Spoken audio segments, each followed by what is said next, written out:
Eating the ball rabbit. Part 1. Oh. My consciousness returned slowly. I was aware of time passing, but my brain felt foggy. I remembered defeating the little rock dragon and then plunging into the river with that slime thing before blacking out. I had no idea what happened after that. My eyelids felt too heavy to lift. I heard a rushing noise, like waves crashing on a shore. My lower body was uncomfortably chilly. I had to be submerged in water. I tried to sit up, but my joints were stiff and painful. I couldn't move my arms or legs. I pushed harder and heard a horrible snapping noise.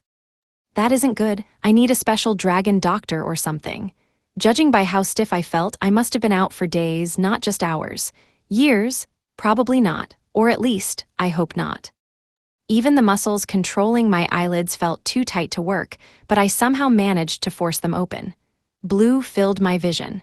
In the distance, sunlight reflected off the water. Is that the ocean? Am I on a beach? Guess the river washed me all the way out to the shore, which means I have no idea where I am in relation to my forest, though I don't plan to go back there until I can do something about that disastrous dragon scale powder skill. I was just happy that I survived. I moved my shoulders and legs to loosen them up. Doing that for a while got the blood flowing back to my brain, all my senses sharpening. My mind was clear. I could check my status. That slime had attached itself to me, so I wouldn't be surprised if it had mooched some of my skills. It had swiped the black lizard's neutralize poison ability, after all. Illusia. Species, plague dragon. Status, normal. LV, 2075. HP, 249-249. MP, 192-192. Attack, 239. Defense, 178. Magic, 164. Agility, 161. Rank, B. Special skills. Dragon Scale, LV5. Divine Voice, LV4. Grecian Language, LV3. Fly, LV5. Dragon Scale Powder, LV4. Dark Type, LV. Wicked Dragon, LV. Automatic HP Recovery, LV3. Psychic Sense, LV2. Resistance Skills. Physical Resistance, LV4. Falling Resistance, LV5. Hunger Resistance, LV4. Poison Resistance, LV5. Loneliness Resistance, LV5. Magic Resistance, LV3. Dark Resistance, LV3. Light Resistance, LV2. Fear Resistance, LV2. Asphyxiation Resistance, LV3. Paralysis Resistance, LV2. Normal Skills. Roll, LV6. View Status, LV5. Scorching Breath, LV5. Whistle, LV1. Dragon Punch, LV3. Disease Breath, LV3. Venom Fangs, LV3. Paralyzing Venom Claws, LV3. Dragon Tail, LV1. Bellow, LV1. Meteorite, LV2. Nutcracker, LV3. Human Transformation, LV3. Whirlwind Slash, LV1. Neckbreaker, LV2. Title Skills. Dragon King Sun, LV. Walking Egg, LV. Klutz, LV4. Just an Idiot, LV1. Infighter, LV4. Pest Killer, LV3. Safety First, LV1. Liar, LV2. King of Evasion, LV1. Protective Spirit, LV5. Itty Bitty Hero, LV5. Wrongdoer, LV6. Calamity, LV5. Chicken Runner, LV2. Mr. Chef, LV3. Dastardly King, LV4. Stalwart, LV2. Giant Killer, LV1. Ceramic Artisan, LV4. Clan Boss, LV1. Laplace Interference Authority, LV1. I'd really powered up a lot. I didn't particularly want this evolution, but I still got a huge boost going from a D-rank monster to a lower-level rank B. My attack power especially. It was over 200. If I wanted to, I could crush a little rock dragon to bits. Did I lose any stats or skills? Not that I can tell. I'm glad. Losing roll would break my heart. It wouldn't be an exaggeration to call Mr. Roll my partner in crime. That skill meant a lot to me. If I raced the black lizard again, I could smash right through the trees blocking my path, clearing the quickest route and claiming an overwhelming victory. Not to be cocky or anything. It didn't look like I lost any skills at all. In fact, a bunch of them went up. My normal skill Nutcracker was at level 3, and my title skill Itty Bitty Hero was at level 5. My overall level had gone up by 1 too. Wow, shouldn't that slime have been worth way more experience points than that? It was so stubborn and nasty, but I guess its rank and stats were pretty low. Seriously, though, that thing was so creepy. Thinking back on the encounter, more memories returned to me. I hadn't had time to analyze it during the heat of battle, but the slime had a lot of strange properties. It knew I understood human language, and it mentioned things like skill, level, and gaining resistance, almost as if it knew about the divine voice. But one thing stuck out most. It clocked how dangerous the black lizard was. The moment I poisoned it, the slime immediately knew to absorb neutralize poison. It had to have view status among all the skills it took from other monsters. And I hadn't really been listening, but I could have sworn it mentioned the divine voice at some point. Would something with that slime's attitude follow that crappy excuse for a god? I couldn't say, but I had a feeling the slime knew something I didn't. Maybe it had even been reincarnated like me. I was pretty sure that when I'd seen it slinking around my cave a while back, it didn't have view status, which meant it either stole it or gained it some other way. That was a while ago, though, and I'd barely even checked. I could be wrong. If it really did have view status, it had to have known I had divine voice. So why hadn't it been curious? Maybe it was closer to the divine voice than I was and had access to information I didn't. At any rate, the thing was dead, and my theories would never be more than that. Theories, just a bunch of grasping at thin air. I still had no idea how it controlled Dawes and the Mahawolves, or why I couldn't view its status clearly. Between the evolution and the slime and everything else, I'd suffered enough catastrophes that I would love to give the divine voice a piece of my mind. Trouble was, I didn't even know what to get angry about. The divine voice's motives were a mystery, and I didn't know how much influence it actually had. Did it cause the things that happened to me, or was it all just a coincidence? Some of its communications seemed very self-aware, but I didn't know if it was even a sentient being. What the heck are you anyway? Special skill, divine voice. LV4 is unable to provide that explanation. And here we go with the canned phrases again. I always got that response for everything that wasn't a direct question about the system, and when it did feel like talking, it was always a one-sided stream of consciousness. A lousy communicator in general. Well, no use tiring myself out thinking about it. I would just have to hope that another monster like the slime would show up, one that was willing to stop and chat. Right now, exploration was my priority. I had to establish a home base and find something to eat. My new post-evolution body most likely required way more food than I was used to. And after being asleep for so long, not to mention hurtling down a chasm into a river, I was starving. Here's hoping some weak, tasty monsters live around here. Part 2. Having decided to explore and find food, I used roll and raced down the shoreline. An hour passed and the scenery never changed. The vast sea was still on my left, and a barren, sandy beach stretched out to my right like a desert. The utter lack of greenery surprised me. Despite being on the coast, this area couldn't get much rain. The few plants here were sparse and spherical, round little cactuses with needles that looked like hair growing all over their green bodies. They sprawled out along the earth like caterpillars, kind of grotesque. Out of the corner of your eye, it'd be easy to mistake them for darkworms. I saw a couple of living creatures, like three-headed camels with humps all over their bodies and a line of giant red ants. Nothing looked particularly appetizing. When a sand-colored centipede 4 times my size appeared, I seriously considered jumping in the ocean out of fear. But before I had the chance, Mr. Giant Centipede spotted some prey and slithered after it. The sight of its short, thick legs scrambling and kicking up sand in every direction was nerve-wracking. I could likely escape it if I used roll, but it seemed faster than I was. What rank was it? Had to be above B. This place had even weirder creatures than the forest. I really wanted to go home, The woods had spoiled me. Out here, the only edible-looking thing was the monster that giant centipede went after. I needed to at least find somewhere safe to sleep, but the landscape was totally flat. The only way I'd be able to sleep sheltered was if I dug a hole.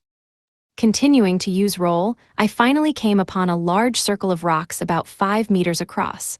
Dozens and dozens of rocks. This was not a naturally occurring formation. As I stared at it, I began to feel sick. What the heck was this, some kind of dangerous monster's nest? Should I turn back? I canceled roll and looked around.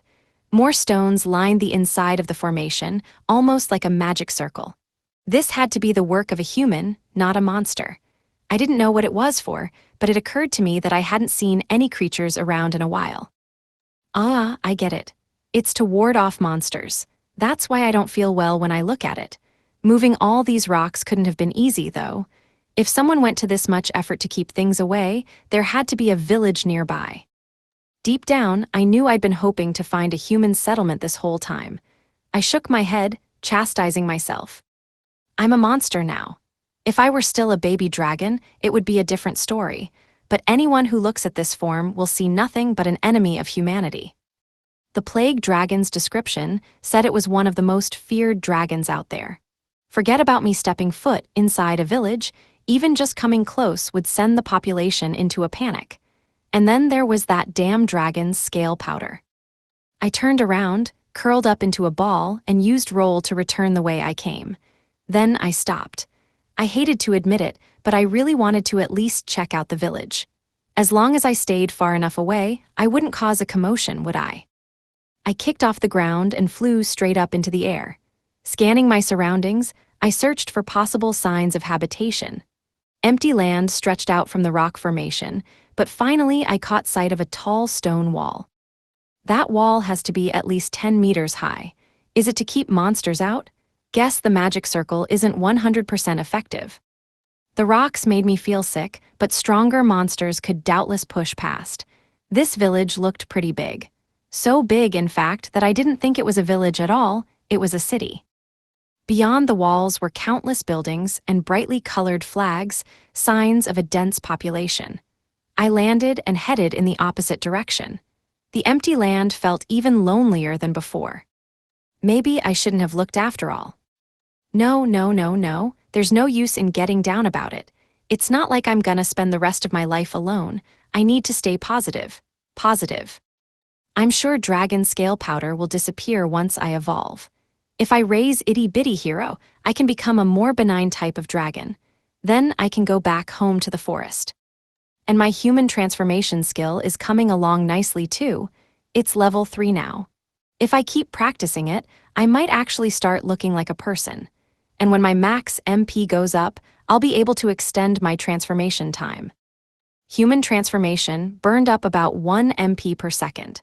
Currently, I had 192 total MP 3 minutes as a human felt kind of worthless, but if I could get to 600 MP, I'd have about 10 minutes. Possibly an unrealistic goal, but if I could snag a skill like the slime's automatic MP recovery, it'd be another story. And even 10 minutes would be plenty of time to chat with travelers. I could go into the village and check on the aftermath of the little rock dragon attack. I could see Maria again, maybe even find other people sympathetic to my situation.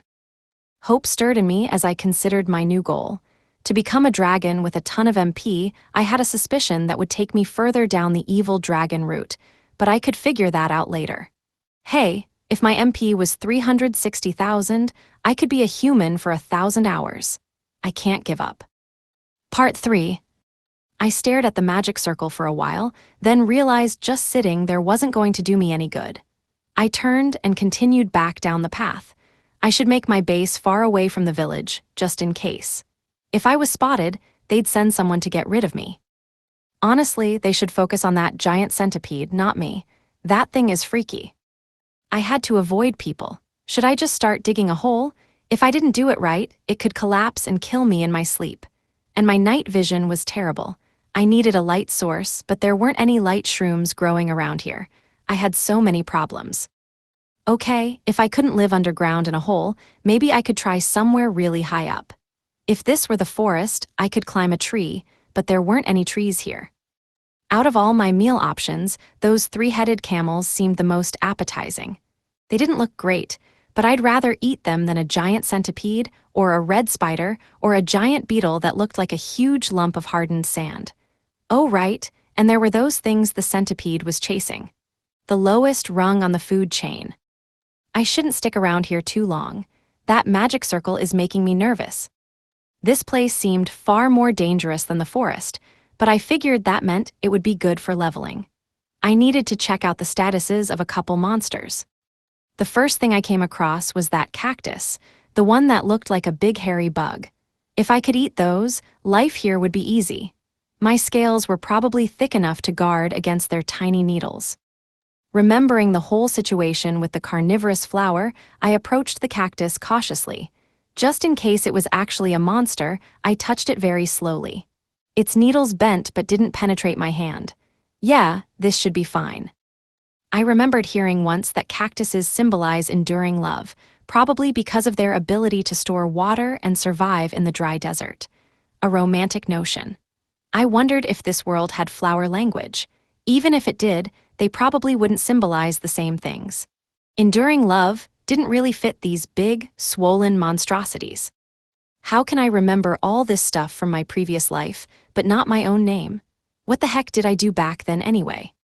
I chopped a cactus in half. A piece splintered off and hit the ground, white liquid oozing out, filled with little seed-like granules. It looked edible, but I checked the status just in case. Cactus Thorpupa, value. See a plant that blooms under special conditions in places where other plants can't thrive. Has the ability to absorb water and collect it infinitely. Will therefore wilt if subjected to several days of rain. Because of its swollen appearance, legends call it a plant god's deformed offspring. Thorpupa is a combination of the words thorn and pupa. Due to its characteristics, it usually grows in desert locations and is prized as a rare source of hydration. Very nutritious and sweet. Difficult to transport for sale since it withers within days of being harvested. So there is something out here to eat besides monsters. And after I spent all that time trying to come up with a way to make those giant centipedes taste good. Glad I wouldn't have to try them. But could a dragon really live off cactuses? That was a one-way trip to protein deficiency. I didn't want to evolve into a cactus dragon. Well, it's a water source and it'll fill me up, so I might as well try. It's better than drinking salt water. I picked up the bumpy cactus and took a bite. Sweetness filled my mouth. It was like eating over-roasted pineapple with a dash of watered-down aloe, all of it with extra sugar. Not bad, but the fear of cavities would probably have kept me away from it in my previous life. The taste revived my appetite, my empty stomach crying out for more. That was unsurprising, I hadn't eaten in so long. Sucking out the insides was annoying, so I just bit into it, thick skin and all. The needles stuck in my gums and made them bleed, but I ignored it and kept eating. Yeah, the skin's not bad. It would probably injure a human, though. I devoured every bite, but this was more like a dessert than an actual meal. That was fine, but I really needed meat. I wondered if I should go looking for those monsters the giant centipede was after. Just then, a sand dune nearby began to shift. Was it a monster? The dune was small enough to fit in my palm. If it was a monster, it was tiny. I shouldn't let my guard down, though. It could always have some kinda weird poison. I considered using scorching breath to attack first, but if I burnt it to a crisp, I wouldn't be able to check its status. Instead, I moved back a little way to gather information, while readying my breath skill just in case. The top of the dune crumbled, and a sand-colored something poked its head out. Veth. It was a rabbit with long ears, so round it didn't even appear to have a neck. When it looked around, it had to turn its whole body, and could therefore only see about 120 degrees.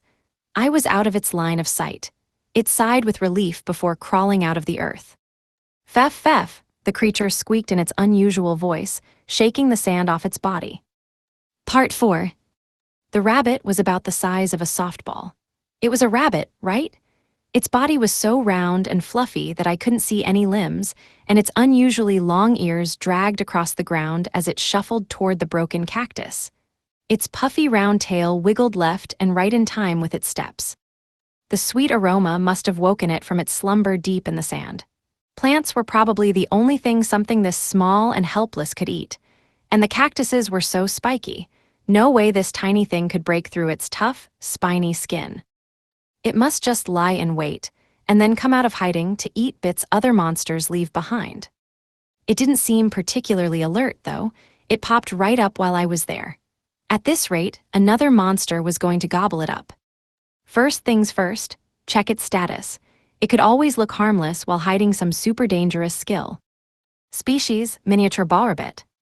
Status, normal. LV, 25. HP, 44. MP, 33. Attack, 1. Defense, 2. Magic, 2. Agility, 2.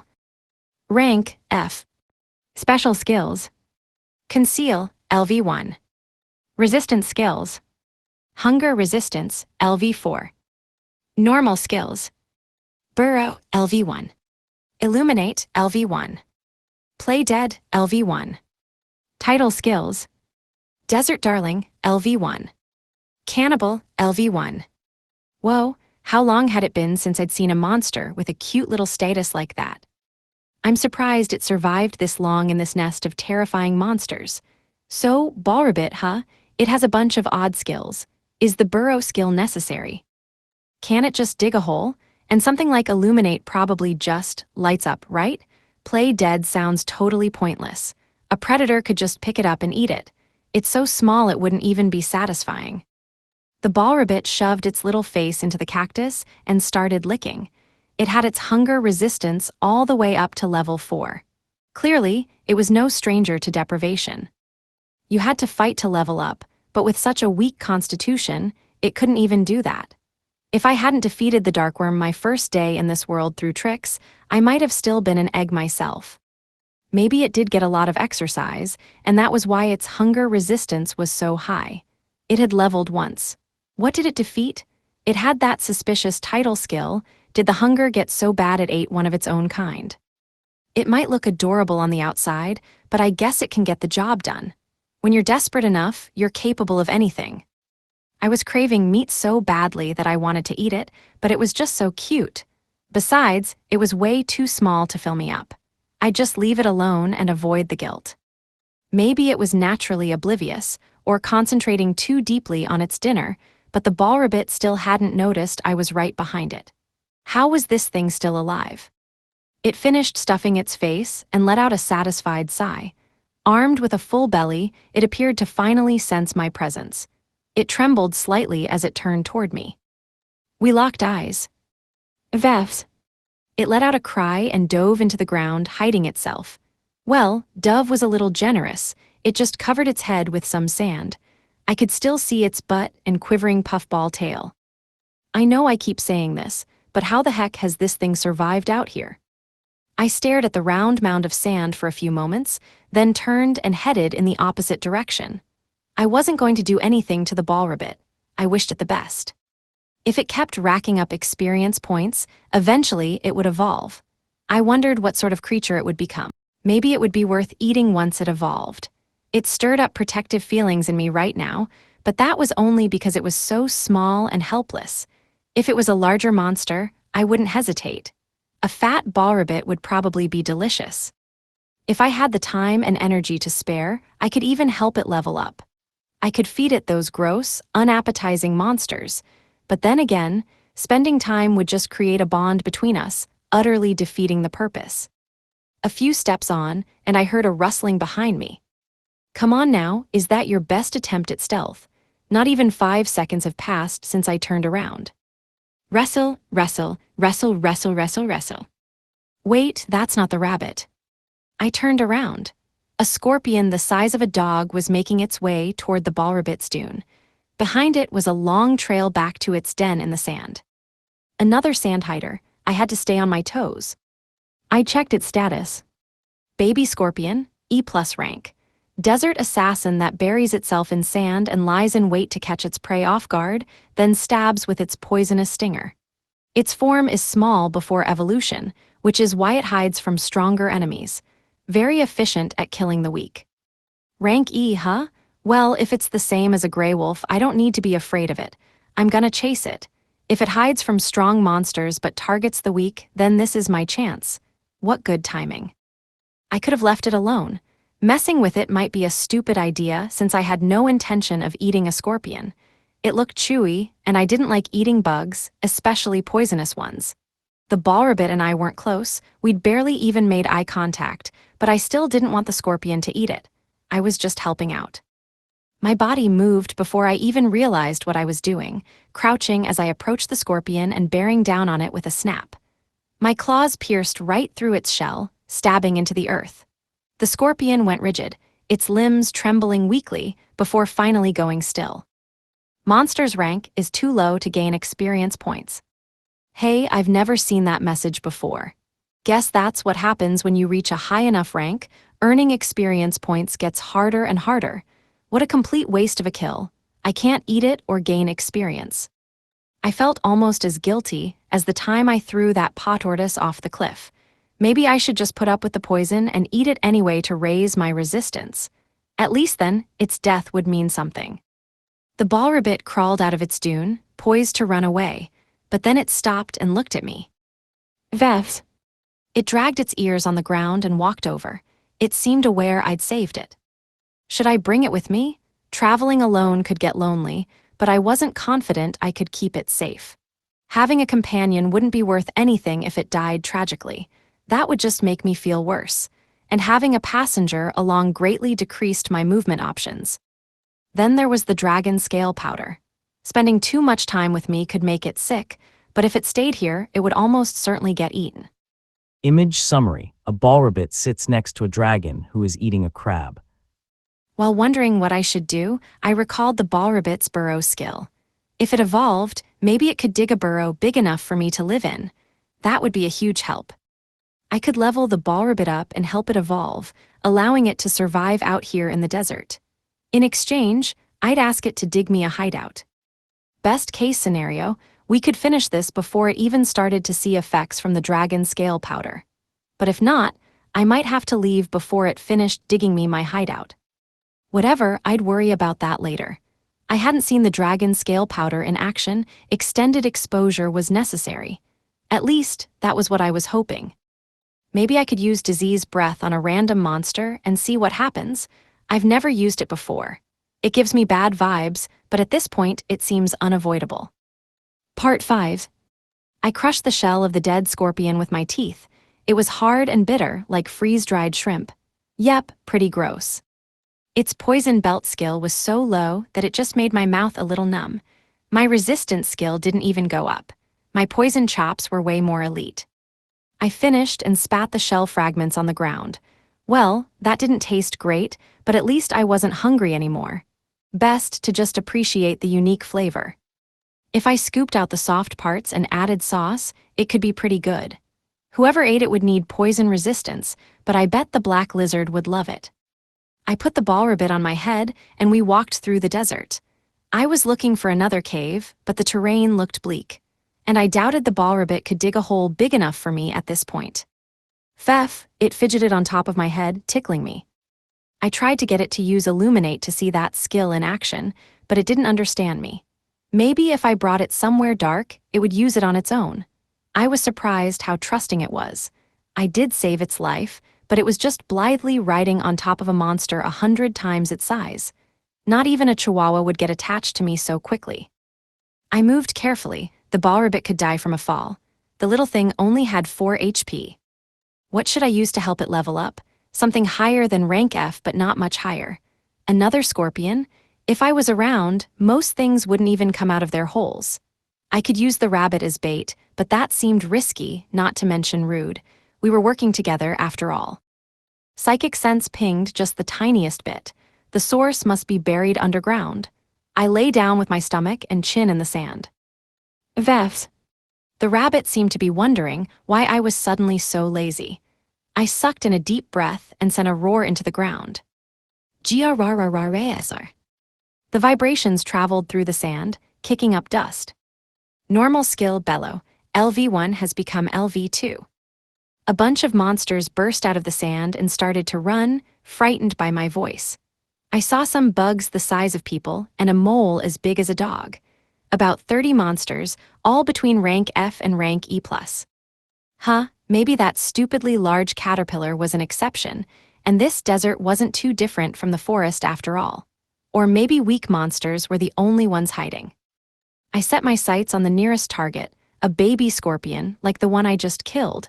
I caught it easily and stabbed a claw into its tail, activating paralyzing venom claws. I pierced its shell and tore off its legs. It flailed, its movements gradually growing weaker. Sorry, scorpion. I promise I'll eat you up so your life won't be a waste. Species, baby scorpion. Status, paralyzed major. LV, 622. HP, 430. MP, 815. All right, it's paralyzed now. This guy's skills are venom fangs, venom claws, and venom pincers. But I crushed the fangs, the tail, and the pincers, no way to strike back. The ball rabbit could attack now and safely gain experience points. I'd monitor the scorpion's stats from close by. If paralyze wore off, I could just take care of it myself. I put the rabbit in the palm of my hand and slowly lowered it to the ground. It stared at the scorpion with big, confused eyes. It didn't get it. Come on, hurry up, we're wasting time. Quick, before the paralysis wears off. The rabbit looked from the scorpion and then back to me, as if asking for approval. I nodded. Very carefully, it approached the monster, long ears dragging on the ground as usual. I was a little worried about those ears. Didn't they get all scraped up? Pfeff, the rabbit tackled the scorpion, knocking it back. Species, baby scorpion. Status, paralyzed major. LV, 622. HP, 430. MP, 815. Wow, that did nothing. Guess that's what happens when a LV2 F-rank monster faces off against a LV6 E-rank 1. The ball rabbit hurled itself at the scorpion again. Good job, kid, keep it up. Again, oh, that was a good hit, a great hit. It used its long ears like a whip and thwapped them around violently. Whoa, I didn't know it could do that. Awesome, it hit the part of its shell I cracked. I bet the scorpion felt that one. After another blow, the rabbit looked at me. It was panting, likely unused to this much exertion. It seemed depressed, like it was saying, I did everything I could, but it just wasn't enough. The scorpion's HP didn't even go down by 1. If I killed it, the ball rabbit wouldn't get any experience points. Come on, try again. Reluctantly, it turned back to the scorpion.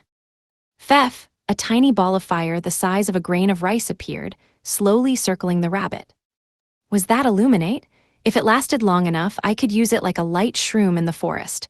The fireball made 3 laps around the rabbit before flying at the scorpion. It burst, scorching a bit of its shell. Yes, the scorpion's HP went down by 1. Only 3 more hits and you got him. The ball rabbit collapsed on the spot. Did it use up all of its MP? The scorpion was twitching. The paralysis must be wearing off. Not good.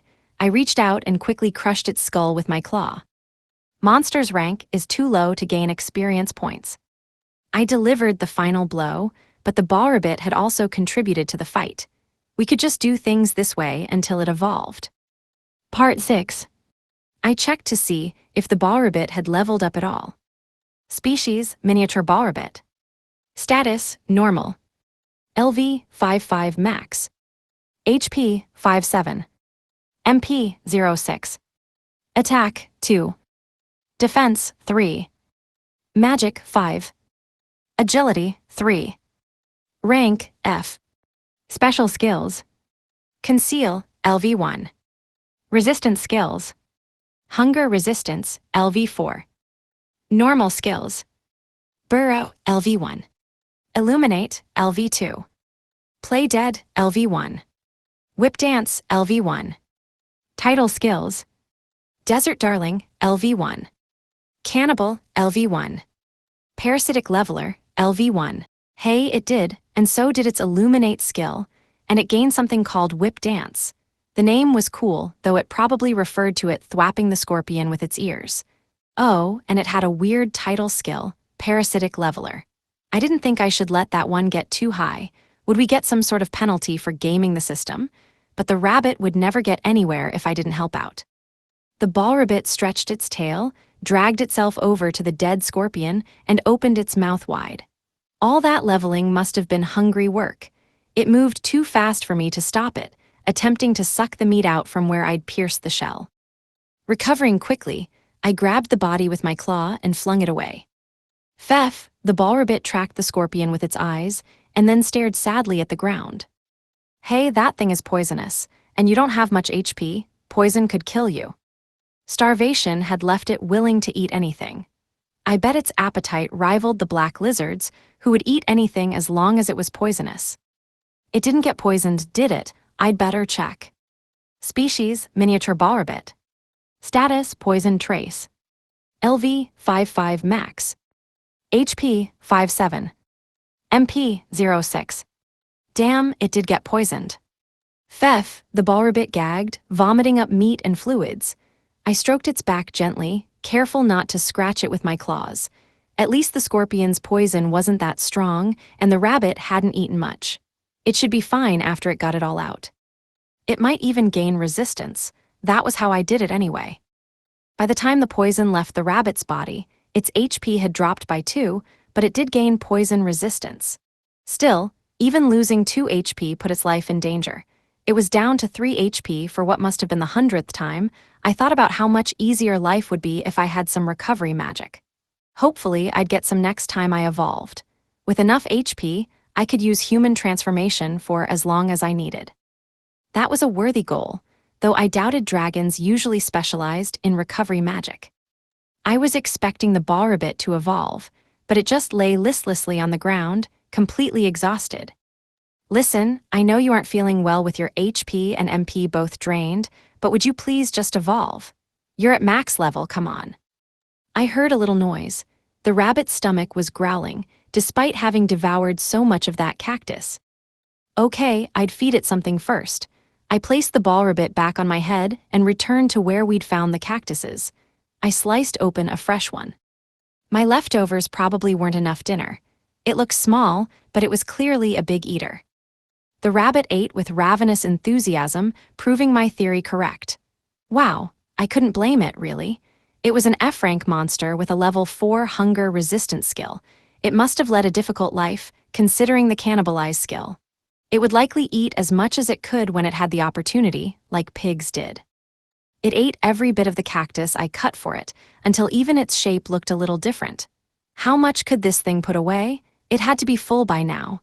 Dragging its ears on the ground, the ball rabbit made its way over to me. Pfeff, pfeff, it said frantically. Was it still hungry? How much cactus do you want, buddy? I didn't want to make it sick. It has the title skill, Desert Darling, but I failed to see what was so darling about eating so much it couldn't walk.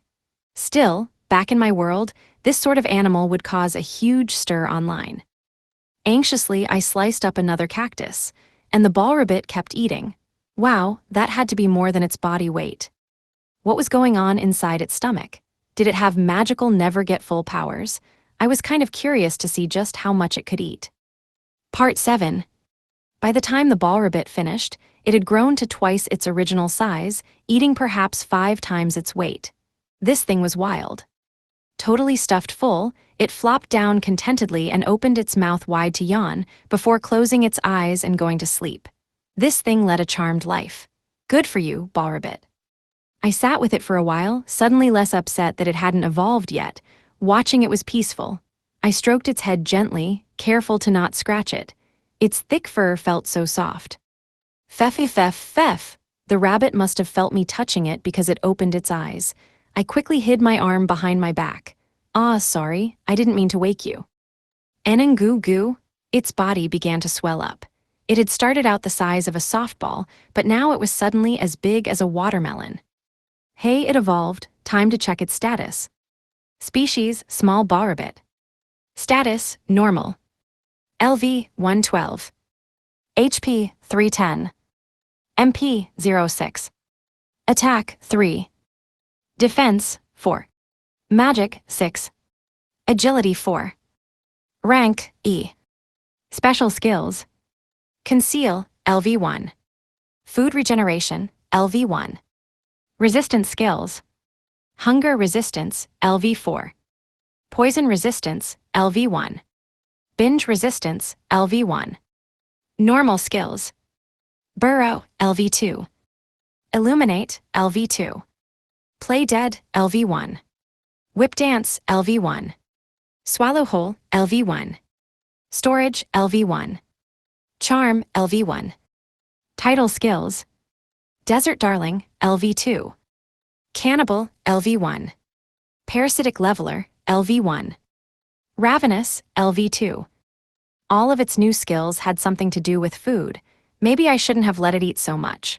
Its ravenous skill jumped to level 2. And what was food regeneration? Was binge resistance because it kept eating even though it was painful. Why did it feel the need to push itself like that? It was a small ball-rabbit now, which meant there were big ball-rabbits. Leveling up would be easier now that it was rank E. How long until the dragon scale powder began to affect it? I'd kept my wings folded up, but I was hoping to stretch out a little. The skill was already at level 4. I had to be careful, and I still needed to do my disease breath experiments.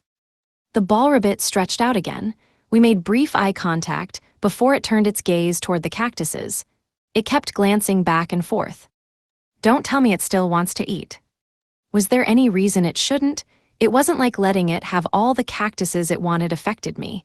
I sliced one open, letting the ball-rabbit at the insides. It got full faster this time.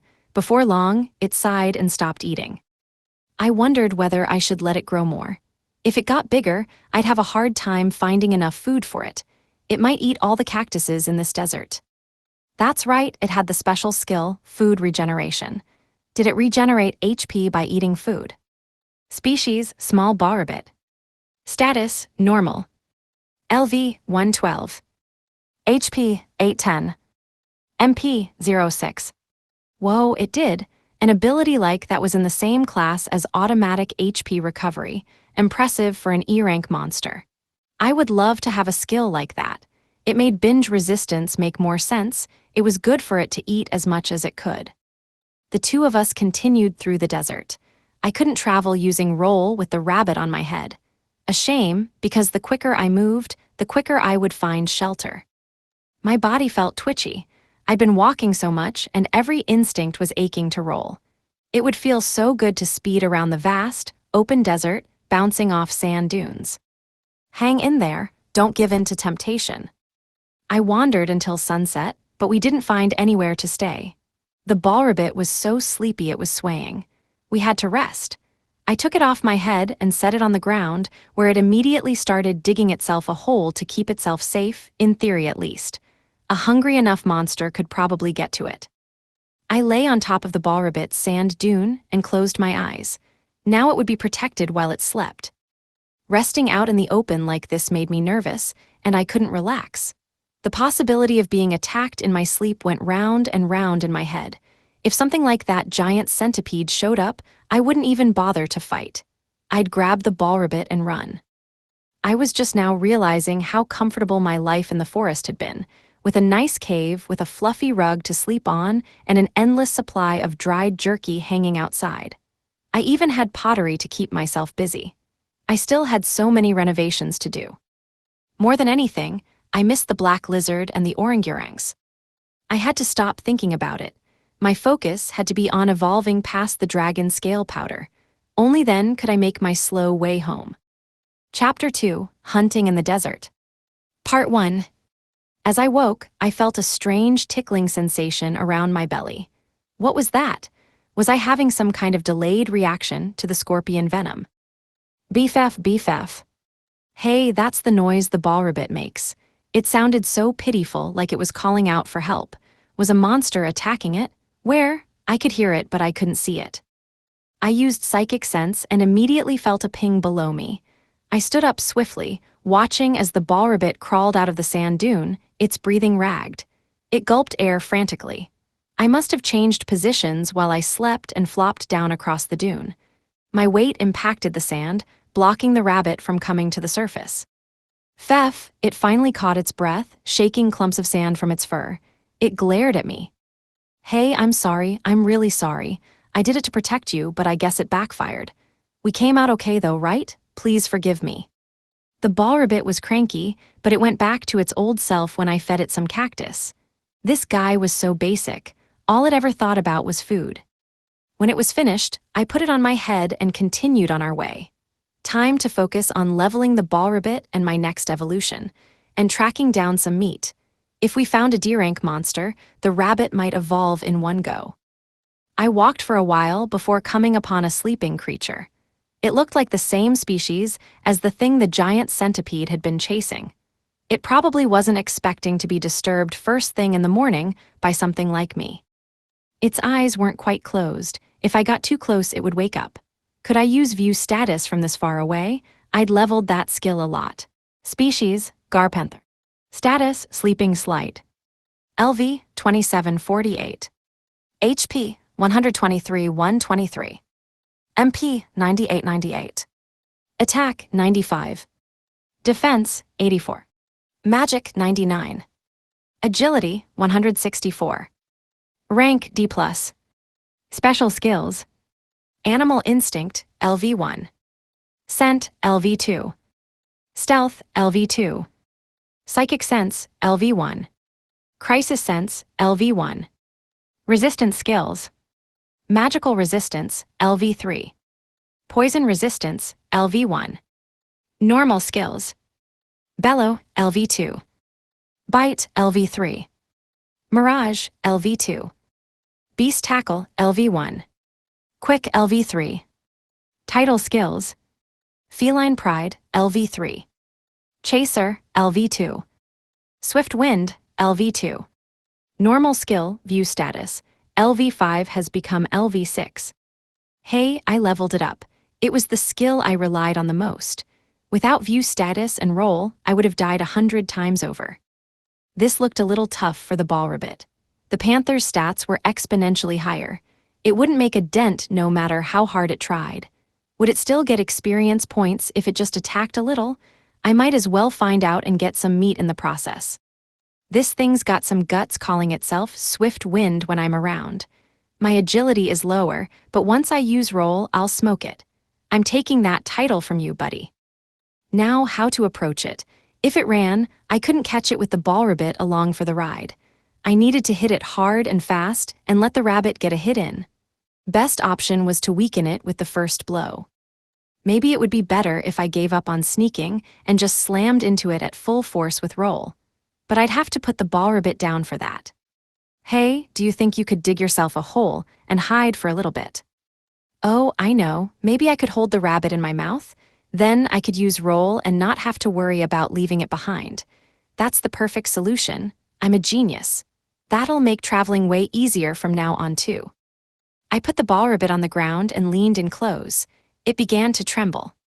Vef. It shook its head, body back and forth, frantically trying to resist me. Did it know what I was trying to do? Maybe it was saying, "Don't eat me, I promise I don't taste good." Don't worry, I'm just gonna put you in my mouth for a little while. It's for your own safety. Promise. Vef. The closer I got, the more it cried. It whirled to run away, but I snapped forward and caught it in my mouth. Vef. It sounded mad, but there was no going back now.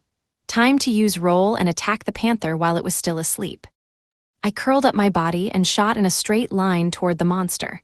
Before I got there, its eyes opened and it stood up.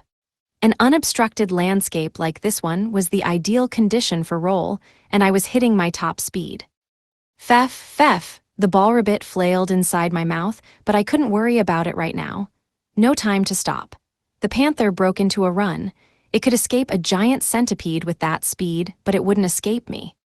The distance between us grew smaller and smaller, but it didn't give up. Credit where credit was due, this was harder than I expected. Still, it was already running at top speed, but I could still accelerate. Only a matter of time before it exhausted itself. What now, Mr. Swift Wind? Face. The ball ribbit was freaking out inside of my mouth. Just wait a little longer. Stay still, or I'll accidentally swallow you. Part 2. The panther sprinted in a straight line, attempting to pull away from me. I was keeping up but no longer closing in. It's faster than I expected. I wasn't rolling at top speed out of consideration for the ball ribbit in my mouth. Maybe I could go just a little faster. Before I could decide, I saw a flicker of light coming from the panther's body. It sped up. I'd just seen its status, and I knew immediately what it used. Quick. Dang it, I shouldn't have gotten so cocky and just gone full power from the beginning. If a giant centipede spotted it now, I'd lose my chance. Okay, buddy, time to get serious. The ballrabbit whipped its ears around wildly in protest inside my mouth as I picked up speed. Hang in there, just a little bit longer. I'm about to catch up to the panther. The gap between us is closing. I can do this. I can launch myself closer and then use paralyzing venom claws to knock it over and stop it in its tracks. The panther looked back at me, finally beginning to panic. Hey, dude, if you keep glancing back at me like that, I'm gonna catch you. I definitely learned that lesson when I ran away from the Taranturouge. The panther accelerated, following the curve of a large rock, but it was basically over. I'd grab it in front of that boulder. But just when I thought it was in my grasp, the panther disappeared, and I was heading straight for the big rock. But that's impossible. That rock was further to the left. Now the panther was running over to my right. I had a feeling it hit me with its mirage skill, altering my perception of the landscape. Even if I'd been extra careful, I wouldn't have been able to counter that one. The panther halted and looked around cockily, taunting me. That's why it kept glancing back before. It was preparing to use that skill. Now it was too late to stop. I crashed into the boulder at full speed, and the surface cracked violently, shards flying into the air. That slowed me down, but I didn't give up. The panther froze for a moment before springing back into motion. It must have realized it couldn't waste time changing directions. Unfortunately for the panther, a huge chunk of the boulder was flying right toward it. Garou, the panther recoiled. I shoved the boulder shard in its direction, running it the heck over. I heard it make contact that definitely broke a couple of bones. It wasn't moving as well as before. I canceled roll, then charged. I whipped it with paralyzing venom claws, lightly, but multiple times. I made sure its status was paralyzed major, then spit the ballrabbit out of my mouth and set it on my head. Veths. I felt something wet and sticky. It was covered in saliva. Hey, I didn't want that on my scales. I grimaced. The rabbit whipped my head with its ears. Hey, I'm sorry. This sucks for me too, you're all sticky and smelly. Maybe when I met back up with the black lizard, I could carry it in my mouth as well, though I didn't want to risk it setting off a poison attack in there. The slime had swiped its neutralize poison ability, after all. Speaking of which, I wondered how the orangutangs were doing. Occasionally, the black lizard lost its patience and attacked them with its venom. Hopefully, they wouldn't have all killed each other by the time I got back. I put the rabbit on the ground, then gestured for it to attack the panther. Instead, it crept close and whipped my legs with its ears. Don't attack me, attack that thing. Then I'll take you to the ocean and wash that spit off. I want to wash my head too. Once the ballrabbit had its fill of abusing me, it moved on to the monster. Finally, I was beginning to wonder if it would do it at all. Its opinion of me seemed to have plummeted. The ballrabbit and its prey were still too poorly matched. No matter how many times it whipped the panther with its ears, it took no damage. It tried illuminate 3 times, but the monster didn't even bat an eyelid, just stared at the rabbit, unimpressed. Did I think too big? Maybe I should have picked a weaker monster. No sense in waiting any longer. The panther's paralysis would wear off soon. If I inflicted the finishing blow, maybe the rabbit would get some experience as well. Whoa, it started gnawing on it. How hungry is this thing? Wait, I think it's doing some damage. Once the rabbit penetrated the skin, the panther's defense would probably go down. Still, the ballrabbit was basically eating it alive. Absolutely gruesome. Should I really be helping this thing evolve? Its potential was terrifying. As I watched, the monster's status went from paralyzed major to just paralyzed. I gave its neck a swipe with my claws, taking care of it. Gained 108 experience points. Title skill Walking Egg, LV, activated. Gained 108 experience points. Plague Dragon LV20, became LV22. Wow, barely any experience points. I wasn't going to get anywhere fighting weak enemies. My max was level 75, evolution felt so far away, and the higher I climbed, the more experience points it would take to level up. Well, I still had the walking egg title skill, giving me double experience points. I just hoped my slow rate of growth and the dragon scale powder wouldn't force me to live in solitude for years. I might die of loneliness. I could worry about that later. I didn't get a chance to try out disease breath, but I'd achieved my first goal. I had meat and salt from the ocean. I'd use the offer of food to get back on the rabbit's good side. I needed to check its experience points too. Part 3. First order of business was prying the defeated monster out of the rabbit's jaws. It was still gnawing hungrily. Hey, that'll taste better when it's roasted, I promise. Get away from it for a sec. Oof, it's glaring at me again. Hey, don't turn on me. Your claws hurt. Species, small barbet. Status, normal. LV, 612. HP, 10-3. MP, 018. Attack, 12s. Defense, 18. Magic, 25. Agility, 20. Rank, E. Special skills. Conceal, LV1. Food regeneration, LV2. Resistance skills, hunger resistance, LV4. Poison resistance, LV1. Binge resistance, LV1. Normal skills. Burrow, LV2. Illuminate, LV2. Play dead, LV1. Whip dance, LV1. Swallow whole, LV1. Storage, LV1. Charm, LV1. Gnaw, LV1. Title skills. Desert Darling, LV2. Cannibal, LV1. Parasitic Leveler, LV2. Ravenous, LV3. Only a few levels again. I figured it would either get all the way up to max, or it would get nothing, since it technically didn't contribute to the battle. Walking Egg might have given me a skewed perception of level growth, but this just seemed way too slow. Though I'd skipped E rank, I went right from F to D. Maybe it worked differently for E rank monsters. Oh, wait, it could be receiving reduced experience points because of that parasitic leveler skill. Maybe it was the kind of experience that actually mattered.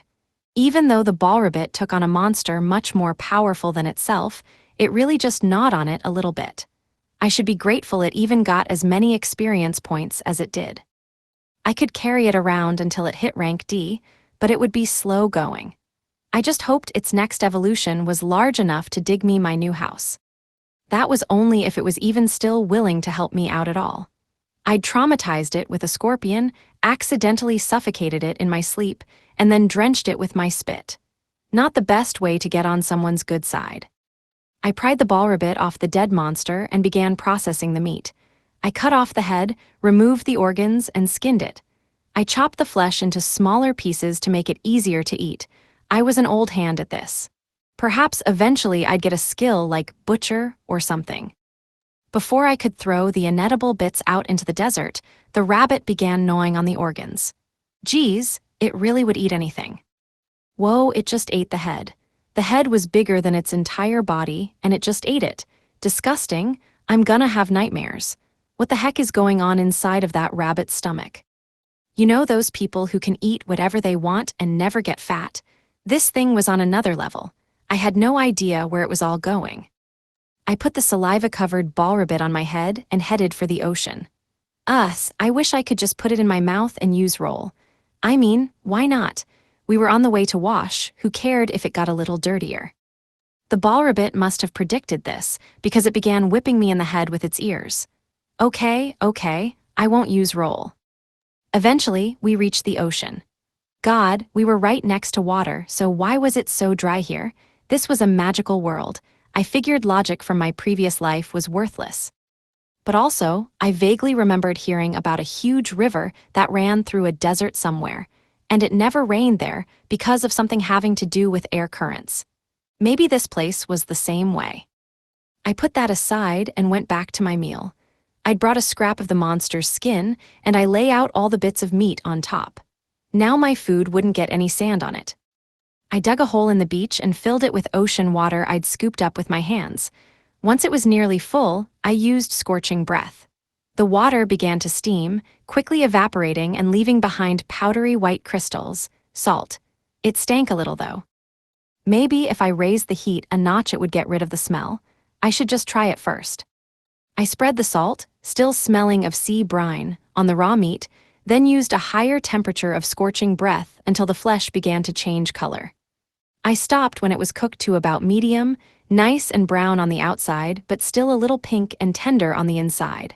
Perfect. I shoved a piece of the meat into my mouth. A little tough but workable.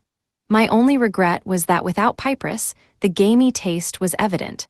I never cared about the smell back when I was eating bugs, but now I was accustomed to the luxury of cave life and my tastes had changed. I added some seawater to try to cover up the funk. Maybe I could use the salt as a rub. If this was the forest, I could pick some tasty herbs, but now I had nothing but prickly cactuses. It was only now dawning on me how crucial Piperus had been to my happiness. Title skill, Mr. Chef, LV3 has become LV4. Oh hey, it had been a while since that skill went up. Hopefully, I would still be able to use it once I locked in my human form. I tried a couple more things to improve the taste of the meat as I roasted it, and the scent drew the ballrabbit in. Its long ears were covered in sand from where it continued to drag them along the ground. I'm sure the sand will brush off eventually. Can't sweat the small stuff. The ballrabbit sniffed the air, looking up as if to ask, "Can I eat that?" with a glint in its eyes.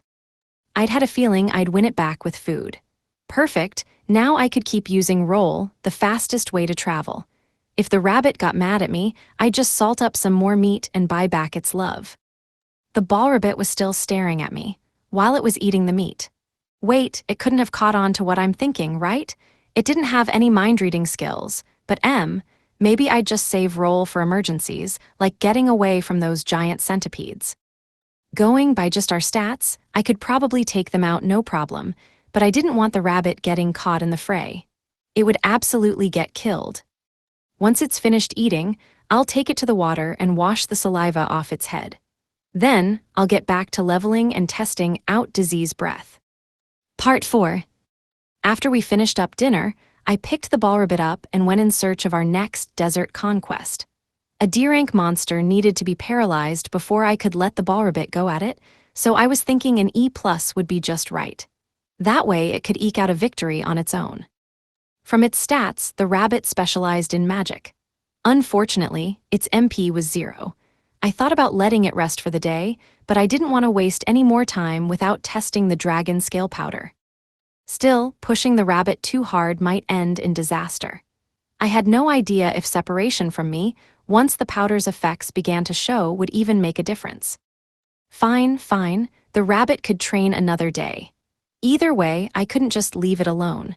I resolved to run my tests, and if the opportunity presented itself, I'd level the rabbit up. Speaking of the rabbit, it was currently devouring meat on top of my head, savoring every bite of my last kill. That was fine, but I didn't want grease on my scales. I was jealous that it could just kick back and relax. If it ever got big in a later evolution, I'd make it carry me. I moved carefully to avoid disrupting its meal, and eventually I caught sight of one of those three-headed camels in the distance. Looking at its lumpy body was still unpleasant. I slowly closed in, taking care for the rabbit's sake. Come on, stop eating. If we get into a battle, I'll need my head back. Hold on tight or you're gonna fall off, ballrabbit. I gave myself a little shake, trying not to let it get too comfortable. Pheff, it dropped a piece of meat on my nose where it sat, tickling me. I licked it off and gulped it down. Maybe less salt next time. It would probably be better as jerky, honestly. Pheff, the rabbit made a dejected noise. I guess that was its last piece of meat. I spread my wings, flying in close to the camel to circle behind. I landed and checked its status. Species, moderate camel. Status, normal. LV, 831. HP, 7878. MP, 6767. Attack, 52. Defense, 48. Magic, 23. Agility, 28. Rank, D. Special skills. Belt buckle, LV4. Conceal, LV1. Automatic HP recovery, LV1. Twin heads, LV. Split personality, LV. Resistance skills.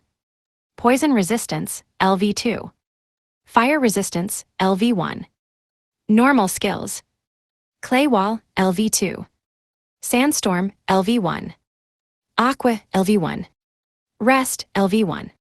Title skills. Cactus eater, LV2. Rank D, huh? It doesn't have any offensive skills either. This is a perfect chance to help the rabbit level up. Perhaps it was due to the multiple heads, but it had some special skills that reminded me of the twin heads. Thinking back, the twin heads' left and right sides used different skills. I wondered how they split those up. Maybe they just had different specialties from birth. I had absolutely no intention of ever becoming a dragon with multiple heads. I was just curious. Nag. All three heads bellowed at once. I blew out a breath and focused my magical energy in the back of my throat. It was my first time using this skill, but I instinctively knew how to do it. I blew out the collected magical energy in one great gust, the cloud of noxious air drifting toward the camel. It tried to dig its legs into the ground to brace itself, but knocking it down wasn't my goal. I just wanted to test my abilities. If I did end up blowing it away, I wouldn't be able to see those effects. Brace yourself, buddy. Help me out. Dig even deeper. The wind stopped and the camel relaxed. It certainly looked normal. Species, Modern camel. Status, cursed slight. LV, 831. HP, 7378. MP, 6767. I was far more powerful than the camel, but I'd barely done any damage. That was fine. This skill definitely worked over time. Cursed slight? That was a new one. If it was a status condition, I could ask Divine Voice. It refused to explain Poison Alpha to me, but that was because its level was so low. But this was one of my skills. It had to answer me. Status condition, cursed. Hey, there it is. A status condition that gradually drains life force and weakens physical abilities. Its effects act slower than poison, but fewer remedies exist. A minor curse weakens with increased distance between the cursed being and its caster, and will eventually wear off. So the plague was a curse. Disease breath caused a slight case, and it followed that the same should be true for any ambient effect from my wings. If I noticed anything on the rabbit's status, leaving it behind should let it recover. Regardless, there was one thing I now knew for sure. Not only did skills like dragon scale powder and disease breath get in the way of me making friends, but they were pretty crappy offensive skills too. I cursed that three-headed camel and it looked perfectly healthy. From the description, it was much better suited for an extended battle, only useful for the long haul. Part 5. The three-headed camel changed trajectory, turning its back on me. It thought it could escape. I used paralyzing venom claws on its back, raking shallowly into its flesh. Narg. Its three heads screamed all together. Its legs buckled and it hit the ground, still trying to pull itself along pitifully. Normal skill, paralyzing venom claws. LV3 has become LV4. I made sure that its status condition showed paralyzed, and then let the rabbit down. Fef. It waddled across the ground, making its way closer to the three-headed camel. It must have realized its job, because it immediately hopped on top of it and started nibbling. Since their stats were so disparate, I didn't expect it to do damage, but gnaw must be a good skill. It was really tearing into that camel. Before long, the camel groaned in triplicate. Wow, pretty disgusting. The ballrabbit was such a violent little thing. Maybe I'd been raising it wrong. Was its strength in battle becoming unstoppable? I just hoped neither of us would get another weird title skill out of it. The camel's status had gone from cursed, slight, and paralyzed to cursed, slight, and paralyzed, slight. High time for the finishing blow. Nag. Just as I was about to push the rabbit aside, one of the heads let out a really loud cough. Was that a side effect of disease breath's curse? Rayar, I bellowed, shouting for the ballrabbit to get away. I stepped between them and released scorching breath. The three-headed camel's body went up in flames. Gained 32 experience points. Title skill, Walking Egg, LV activated. Gained 32 experience points. I didn't hold back. All that remained were cinders. Vefs. The ballrabbit looked disappointedly at the scorched three-headed camel. It probably wanted more to eat, but we didn't have time for that. I had my answer. Disease breath caused curse. I couldn't let my guard down with the dragon scale powder. Still thinking about how the camel's head started coughing. Wasn't that more of a sickness than a curse? Did it infect the rabbit while it was close? God, what if eating it was dangerous? Should I make it throw the meat up? I checked the rabbit's status. Species, small bar rabbit. Status, normal. LV, 1012. HP, 3939. MP, 028. Attack, 16. Defense, 22. Magic, 30. Agility, 24. Rank, E. Special skills. Conceal, LV1. Food regeneration, LV3. Resistance skills. Hunger resistance, LV4. Poison resistance, LV1. Binge resistance, LV1. Normal skills. Burrow, LV2. Illuminate, LV2. Play dead, LV1. Whip dance, LV3. Swallow whole, LV1. Storage, LV1. Charm, LV1. Gnaw, LV2. Rest, LV1. Title skills. Desert Darling, LV2. Cannibal, LV1. Parasitic Leveler, LV2. Ravenous, LV3. Well, it seemed fine for now. Next time I did experiments with disease breath, I'd just be more careful, or I could just never try it again. That might be safer. But hey, the ball rabbit learned rest. I'd worked so hard to learn that skill, and then I lost it when I evolved. Rest regenerated HP. If the ball rabbit could master rest, it would have a much easier time in the desert. The rabbit puffed out its cheeks and began thwapping its ears on the ground, throwing a tantrum. Looked like it really wanted to eat that camel meat. Didn't it realize I was just worried about it? Well, it was my fault, really. I should have been more careful with this whole test idea. The rabbit licked up some camel ash, then spit it out with a pay. Pay. Well, what were you expecting? You can't eat that. You'd be better off eating a mouthful of sand. I laughed internally, but the rabbit still glared at me. Was I being obvious again? I poked at my cheek. I didn't think I was showing my emotions on my face. My scales were so thick you shouldn't have been able to tell if I was frowning or smiling. Maybe it could tell just by looking in my eyes. I gently caressed the rabbit's head. It turned its face away huffily, as if to say, "You can't trick me with that." But then it settled back into contentment, eyes softening, enjoying the attention. When I caressed the tips of its ears, it let out a little sigh. Pheff. I guess when you drag your ears around all the time, they tend to get pretty itchy. They just end up getting covered in sand again, but I brushed the dirt off them anyway. The ball rabbit seemed to be enjoying itself. After a while, it fell asleep. Guess this guy is happy to go wherever the food is. That makes it easy to handle. I didn't want to wake it up, so I scooped it up carefully and placed it on my head. We fought the panther and the camel back to back. No wonder it was tired.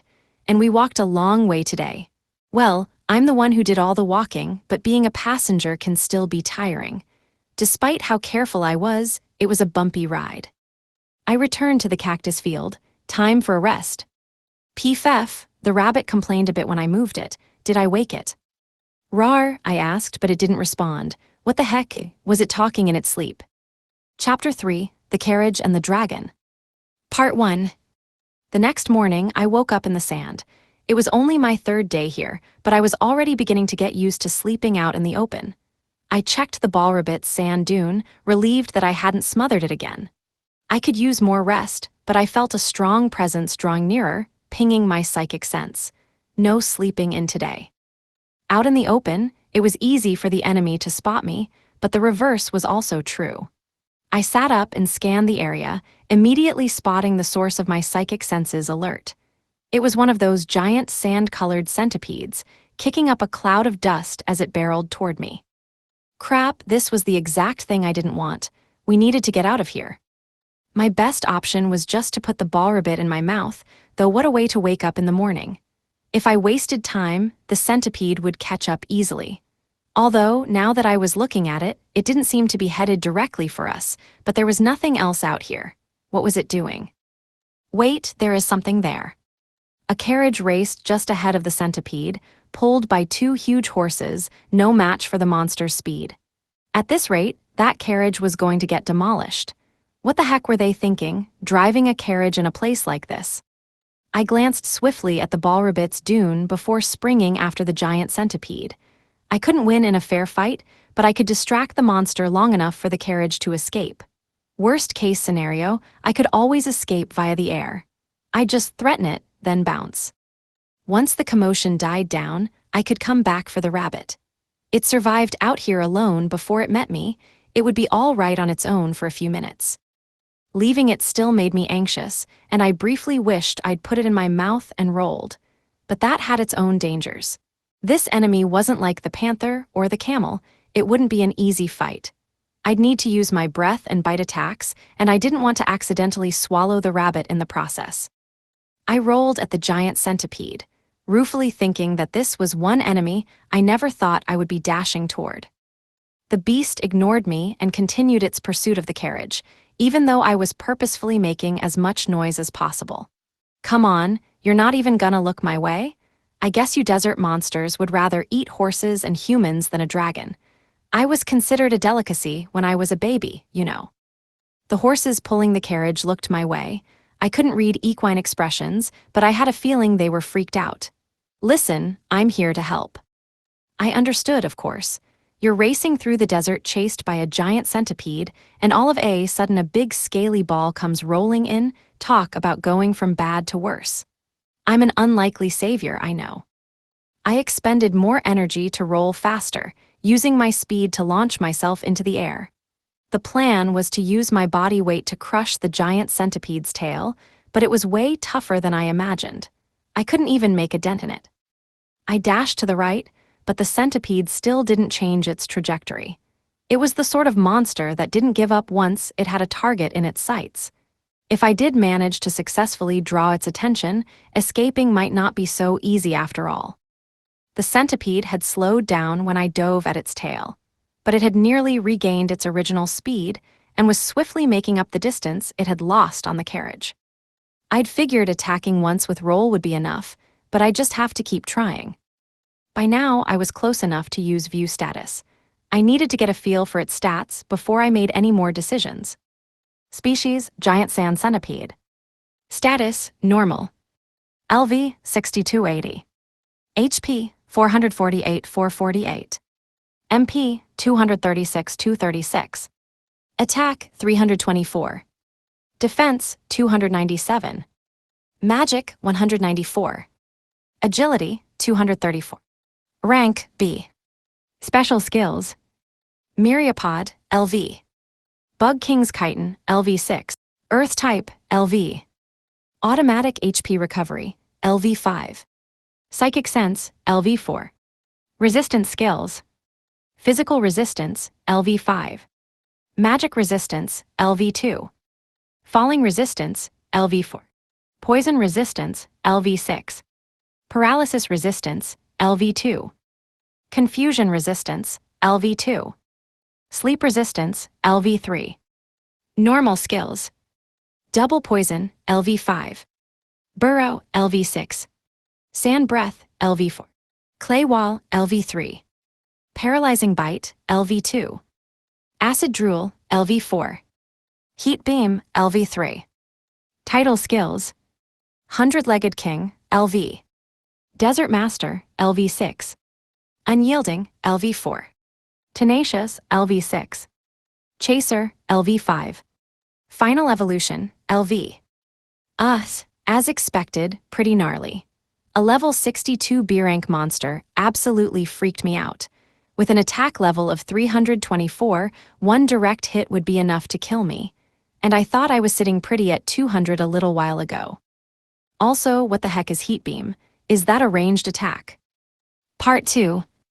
The carriage was at its limit, the horses panting. They couldn't maintain their speed for much longer, and the carriage wheels were beginning to protest, despite the fact that it was clearly built for sturdiness over aesthetics. The wheels were oversized and unsightly. I didn't know what it was meant to transport, but it was well built. Still, if it kept going at this speed, craftsmanship wouldn't matter. It was going to break down. I drew closer to the giant centipede's tail, slowing down roll and reaching out my claws. I pounced. I know it has paralysis resistance, but please let this work. even a tiny bit. I rode the speed of my revolutions and hit it with paralyzing venom claws as hard as I could. My claw bounced off its sand-colored body, snapping at the root. Arg. Its body was impenetrably hard. In addition to its defense, it had that special skill, Bug King's chitin. I'd need to break through to deal any damage. I forced my quickly tiring body back into a spin and sank my fangs into the exact same spot I attacked with my claws. Did I break the skin? Yes, slightly. The surface of its carapace caved a little beneath my fangs. Why is this thing so tough? I feel like my teeth are gonna break off. But it was way too late to give up. I chomped with my lower jaw, biting hard and just managing to cling on. The damn thing was dragging me behind it on my stomach. A dragon might have thick scales on its back, but its belly was sparsely protected. This sort of abuse hurt. Well, it didn't hurt so much as it felt hot, like I might burst into flames from the friction. I couldn't attack again from this position, but if I let go, the centipede's momentum would throw me backward. And that carriage couldn't hold out much longer. NGGG go. I growled around my mouthful. The centipede ignored me and kept running. It had to be 5 times my weight, so how was it so much faster than I was? This was just unfair. How did it get so huge? Maybe it bulked up from eating carriages all the time. It looked large enough to swallow an entire tree. Luckily, it seemed to be slowing it down, even if only slightly. The drag of my weight let the carriage gradually pull ahead, but I wasn't going to hold out much longer. My stomach couldn't take this. When the horse's exhaustion made the carriage lose speed, the centipede would catch up immediately. What could I do? This position left me helpless, but if I let go, the centipede would catch the carriage right away. I was stuck in horrible, suspended animation. GGGTCHHHH? The giant centipede let out a hideous noise. It freaked out the horses. They recovered quickly, but it was close. A red light began to coalesce around the centipede's head. It had to be that long-ranged attack skill, heat beam. I had a feeling this wasn't a supplementary attack. This was its one-shot finishing move. If it hit the carriage, it was all over. All I'd managed to do was force it to change tactics. Why couldn't it just focus on me instead? If I couldn't budge it with a full speed roll, this was a dead end. But maybe I didn't need to find a way to stop it. I just had to make sure the heat beam missed. Luckily, the giant centipede's focus on its attack meant it dropped its speed even further. That gave me the chance to prepare. I managed to get my feet underneath me, digging my claws into the sand. Now stop, damn you. A huge cloud of dust flew up into the air as I skidded forward. It slowed further but didn't stop. And it was still focusing heat beam. It could let it loose at any second. I didn't have time to stop it. I had to knock it off its trajectory. How's this? I spread my wings and kicked off the ground, lifting the centipede's lower body with me into the air. I flapped behind it like a kite, dragged through the air as it continued its dash. I couldn't get all of it up off the ground. A red beam of light shot from its head, seeming to waver with the heat. It was trying to reposition its head after I knocked it askew, the beam swerving wildly back and forth, burning through the sand. It moved erratically from right behind the carriage to one side to the other. The heat of it sizzled off the sand, leaving behind black trails of ash. Image summary: a giant centipede attacks a carriage. A winged figure flies above. It was only a matter of time before it hit the carriage. I had to act now. I flailed through the air, forcing the beam to swerve. It just narrowly caught the carriage roof, which burst into flames. That wasn't good. But maybe the fire was small enough and the carriage moving fast enough that it'd go out on its own. The heat beam hit a cactus in the complete opposite direction, then stopped. Good, I managed to throw it off course. But damn, that thing was super powerful. A direct hit would even take me out. I took a moment to catch my breath, but the centipede began to pick up speed again. It no longer had to split its concentration and could focus on the chase. I threw my weight against its lower half, letting it pull me back to the ground. I flapped my wings and flew backward, testing resistance. It didn't budge, and a stunningly intense pain burst in the roots of my fangs, the impact snapping them off. The tough shell and the giant centipede's strength meant my claws suffered the same fate. I lost my grip then, obviously, and it shook me off. I hit the sand hard and began to roll. Free of my weight, the giant centipede picked up speed again, still intent on the carriage. Its sudden freedom must have felt good because it was going even faster than before. I tried to force myself up, but I could barely move, much less jump immediately back into the fray. As the centipede accelerated, the carriage slowed, the horses reaching their limit. Everything would be over before I even had the chance to catch back up to them. The outcome seemed inevitable. I threw those thoughts aside, ignored my pain, and stood up. Out of the corner of my eye, I saw one of my teeth still attached to a hunk of flesh. No time to think of that now. I had to catch that centipede. Part 3. I went as fast as I could, streaking after the monster like a bat out of hell. Its speed stats were higher than mine, and I had to use roll to catch up to it. It was hard to handle on complex terrain, but the featureless desert landscape put me at an advantage. Despite that, I wasn't going to make it. The centipede was going to destroy the carriage. Run, just run. What good would strategizing do at this point? Rolling was my only choice. The centipede was still gaining, and just when I thought it was all over, the flames on top of the carriage burned off the curtains hanging in the interior, sending them flapping into the air. The scorched cloth landed right on the giant centipede's head. Miraculous timing. I figured that would buy the carriage a little time, but they barely got a second. The cloth immediately blew off, not slowing the centipede down a bit. Inside the exposed carriage, people were packed in tight. All kinds of people, from an old man to a little girl probably not even 10 years old. They all had animal ears, which reminded me of that dog girl I'd seen with the swordswoman in my cave. Apart from the ears, they looked like totally normal demi-humans. That part wasn't troubling, but the state they were in was. They all wore tattered clothes and had their hands tied in front of them. Behind the demi-humans was a big, round man. He had a strip of white cloth wrapped around his head and wore fine clothes and golden jewelry. He clearly stood out among them. The fat guy screamed something and kicked one of the demi-humans out of the carriage. At first, I couldn't internalize what I was seeing. The demi-human landed hard on the ground, their bodies spasming. The giant centipede sped up, opened its mouth wide, and gulped them down. When the other demi-humans tried to resist, the man hit them. Next, he threw a small child out to the centipede, then another demi-human and another. By the time he'd tossed out the 8th person, the centipede had stopped, concentrating on eating the fallen. The carriage used that opportunity to pull further ahead. The fat man wiped sweat from his forehead and gave a satisfied grin, then made his way to the front of the carriage. Intellectually, I knew that if he hadn't done that, the centipede would have caught up with the carriage and eaten every single person inside it. But I still found this impossibly cruel. How could that man sacrifice people like that and then smile? Absolutely disgusting. By the time I caught up to the centipede, about half the abandoned demi-humans were dead. They were gaunt, half-starved, too weak to put up any sort of fight. The fall killed some, I was pretty sure.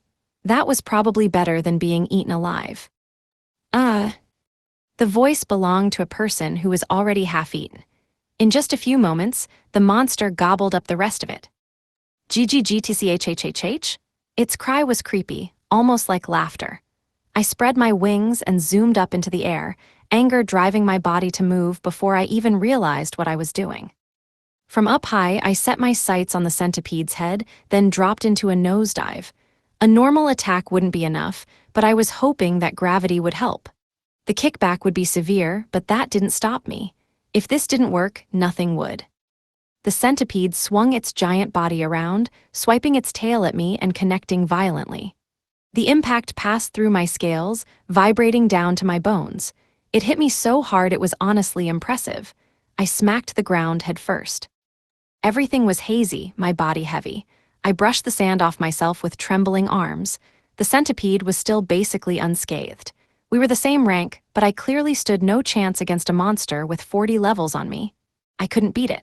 I'd gotten in its way so many times, but it just ignored me. It saw me as simple prey, not an enemy. I was nowhere near the top of its priority list. I felt something warm and sticky on my side. It was blood, but not my blood. I glanced behind me at the lower half of a human body, with its intestines spilling out. Rawr! I let out a blast of scorching breath, hoping to at least obscure the monster's vision while I flew through the flames to the side of the demi-human who looked least injured. I picked them up with my mouth, sand and all, careful of my fangs. GGGTCHHHH? The centipede made a furious noise, enraged at me for stealing away its lunch. It swung its giant body around again, attempting to thwap me with its tail. I should have been prepared for this move. It had used it before, but it was just too fast. The last hit wiped out almost half my HP. One more like that, and I'd lose consciousness. But I couldn't dodge. I knocked my tail against its body, trying to use the recoil to fly backward. But the centipede just kept coming. I wrapped my wings around my body, hoping to lessen the impact. The hit knocked me into the air, but I did manage to minimize the damage. I used the momentum to escape into the sky. I flapped my wings, pushing higher and higher. As I flew, I cast a regretful eye backward. GGGTCHHHH, GTCHH, a red light was gathering in the centipede's mouth, another heat beam. Beside the monster was a dead demi-human, killed by the flames I released. It was the last one kicked from the carriage. Helplessness consumed me at the sight of the body, but I didn't have time to wallow. I checked the centipede's stats. I'd barely done any damage to it at all. Its MP was partially drained, though. It could only use heat beam about 3 times a day.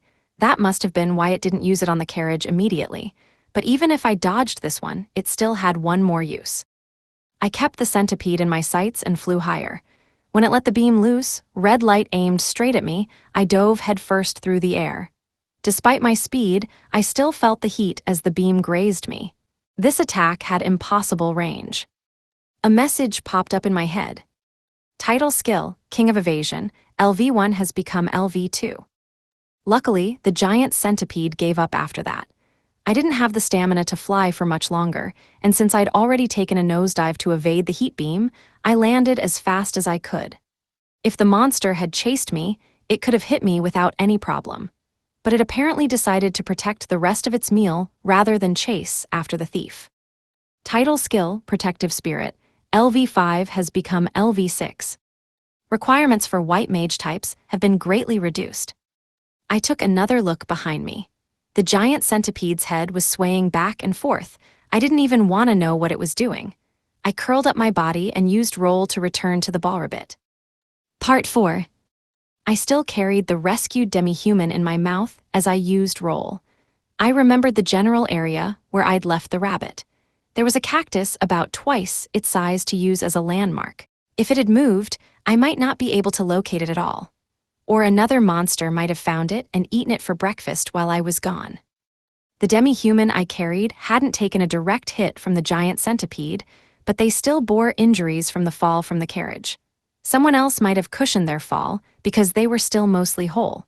They'd lost a lot of HP, though, probably didn't have a whole lot to begin with. I checked their stats. They had unconscious bleeding, and their HP was constantly draining away. Nina Nefa. Species, Felis human. Status, unconscious bleeding. LV, 760. HP, 825. MP, 2222. Attack, 21. Defense, 18. Magic, 17. Agility, 25. Special skills. Psychic Sense, LV1. Kinetic Vision, LV2. Grecian Language, LV3. Resistance Skills. Hunger Resistance, LV3. Poison Resistance, LV1. Physical Resistance, LV2. Normal Skills. Bite, LV1. Scratch, LV1. Mimic Call, LV2. Bind, LV1. Title Skills. Demi-human, LV. Hunter, LV2. Acrobat, LV2. Slave, LV. Her name was Nina, and she was a Felis human. She looked similar to the demi-human I'd seen with the swordswoman, but a different species. The girl with the hammer had been a Canis human. She had ears that looked more like a dog's, and Nina's ears looked like a cat's. And according to her title skills, she was a slave. Her tattered clothes made me suspect she'd had a rough life, but seeing it in writing was still a shock. Were all the demi-humans stuffed into that carriage slaves? I spotted a familiar hill and canceled roll. The remnants of the cactus sat a short distance away. Yep, this was where I'd left the ball ribbit. I was hoping it would still be asleep, but of course nothing could ever go smoothly for me. I spotted the empty hole. There were no tracks. Maybe a sandstorm erased them? This wasn't good. How could I track it? I prayed it was somewhere nearby and activated psychic sense to search the area around me. I got a ping for a small animal near the remnants of the cactus.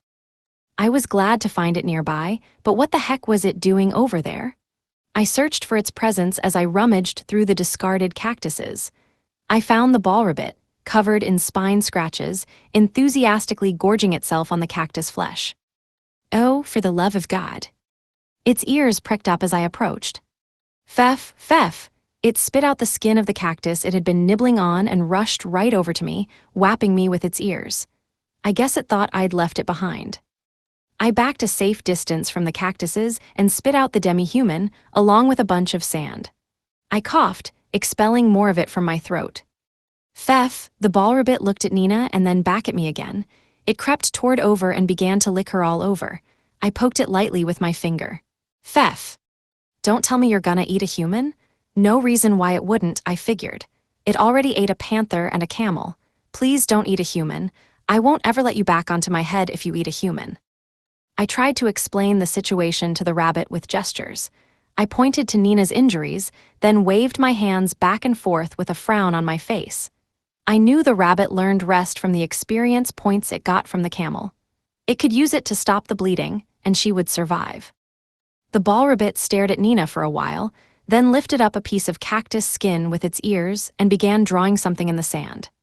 When it was done, it tossed the cactus away and let its ears droop back down. Ball ribbit, I had no idea you could do that. It was kind of crude, but I figured out what the drawing was right away.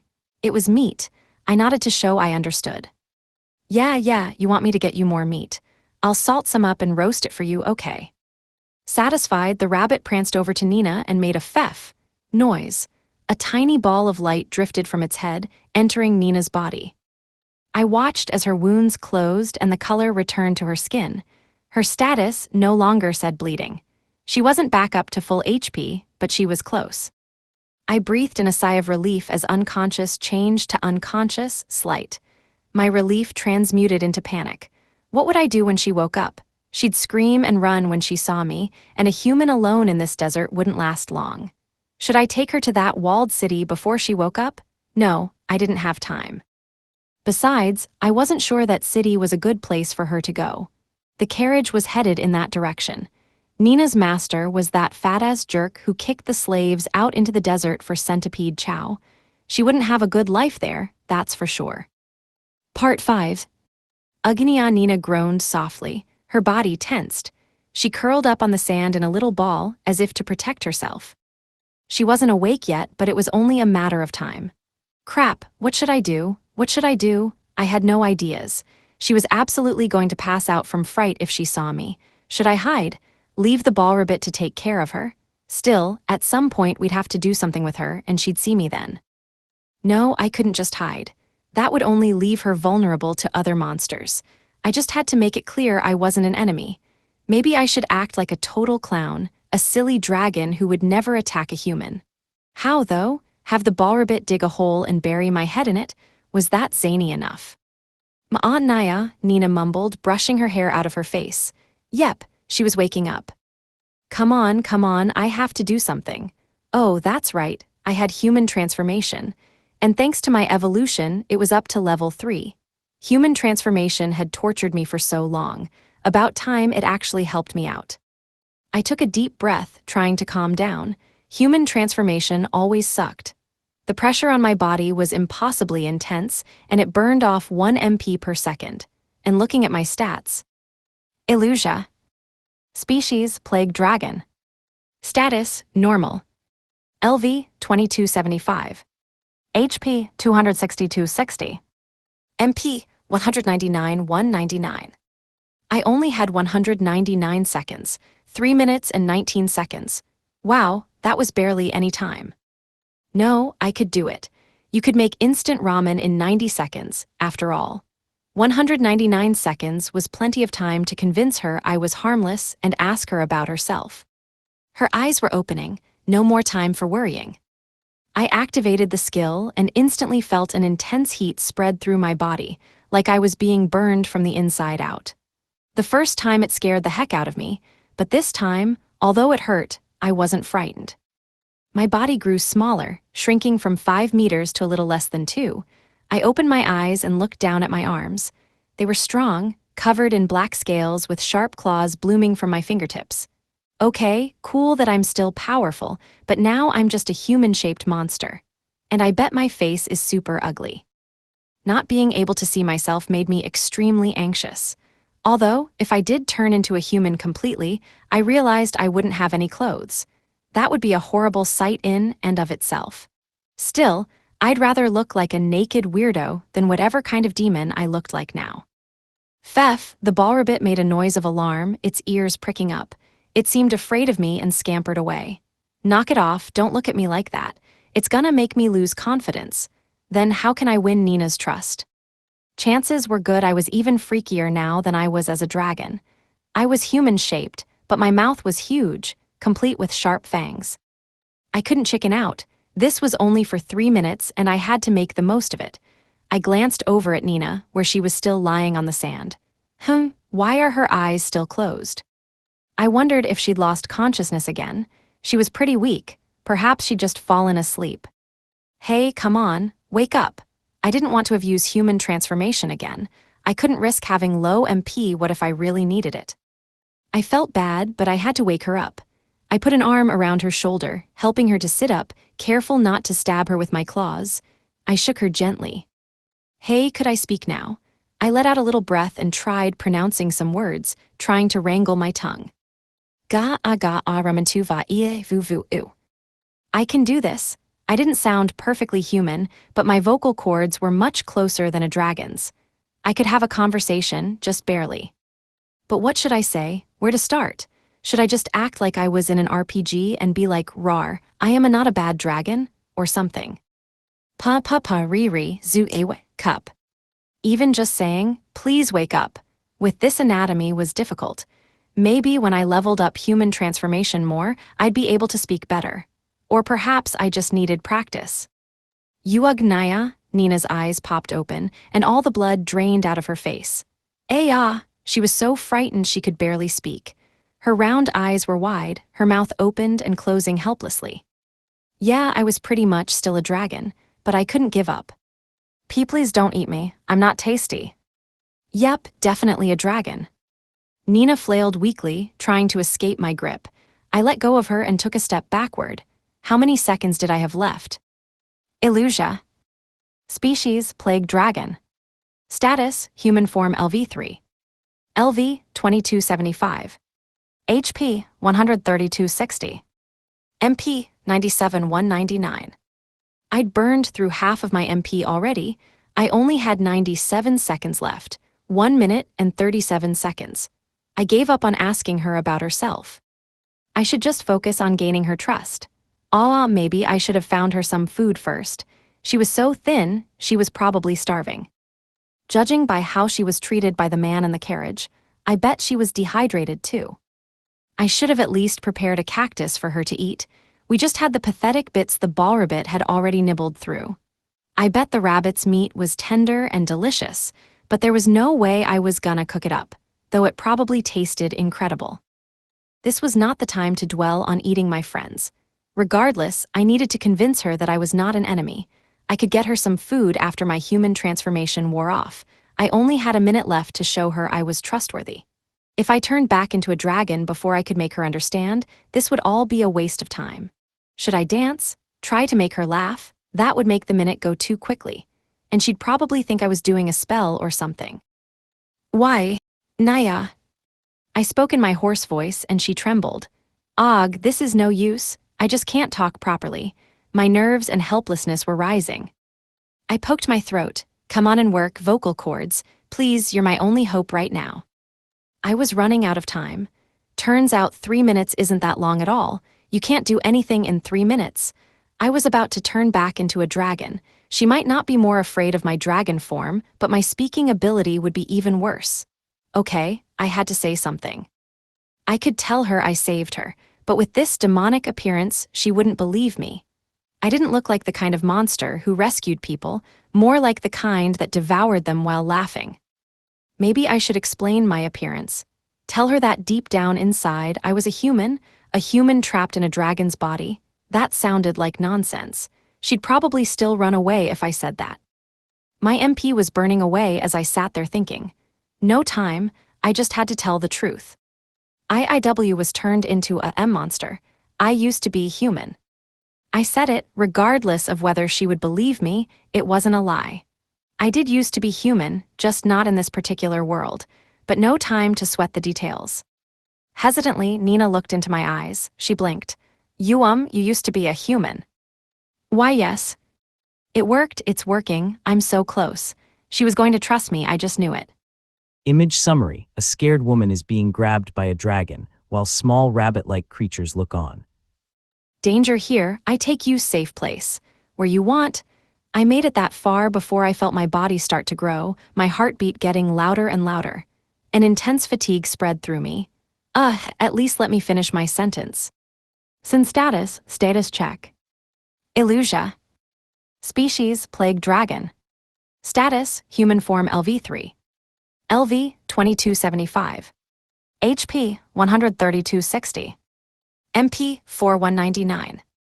Wow, I'd almost hit my time limit. Please just wait 10 more seconds. Let her tell me where she wants to go. I concentrated on flooding my veins with more MP. Come on, automatic MP recover. If I had that, I'd be able to stay human for longer. Normal skill, human transformation. LV3 has become LV4. No, not that. Leveling that skill does nothing for me right now, though it is pretty cool, thanks.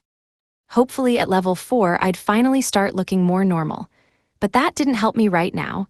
It didn't stop me from growing larger.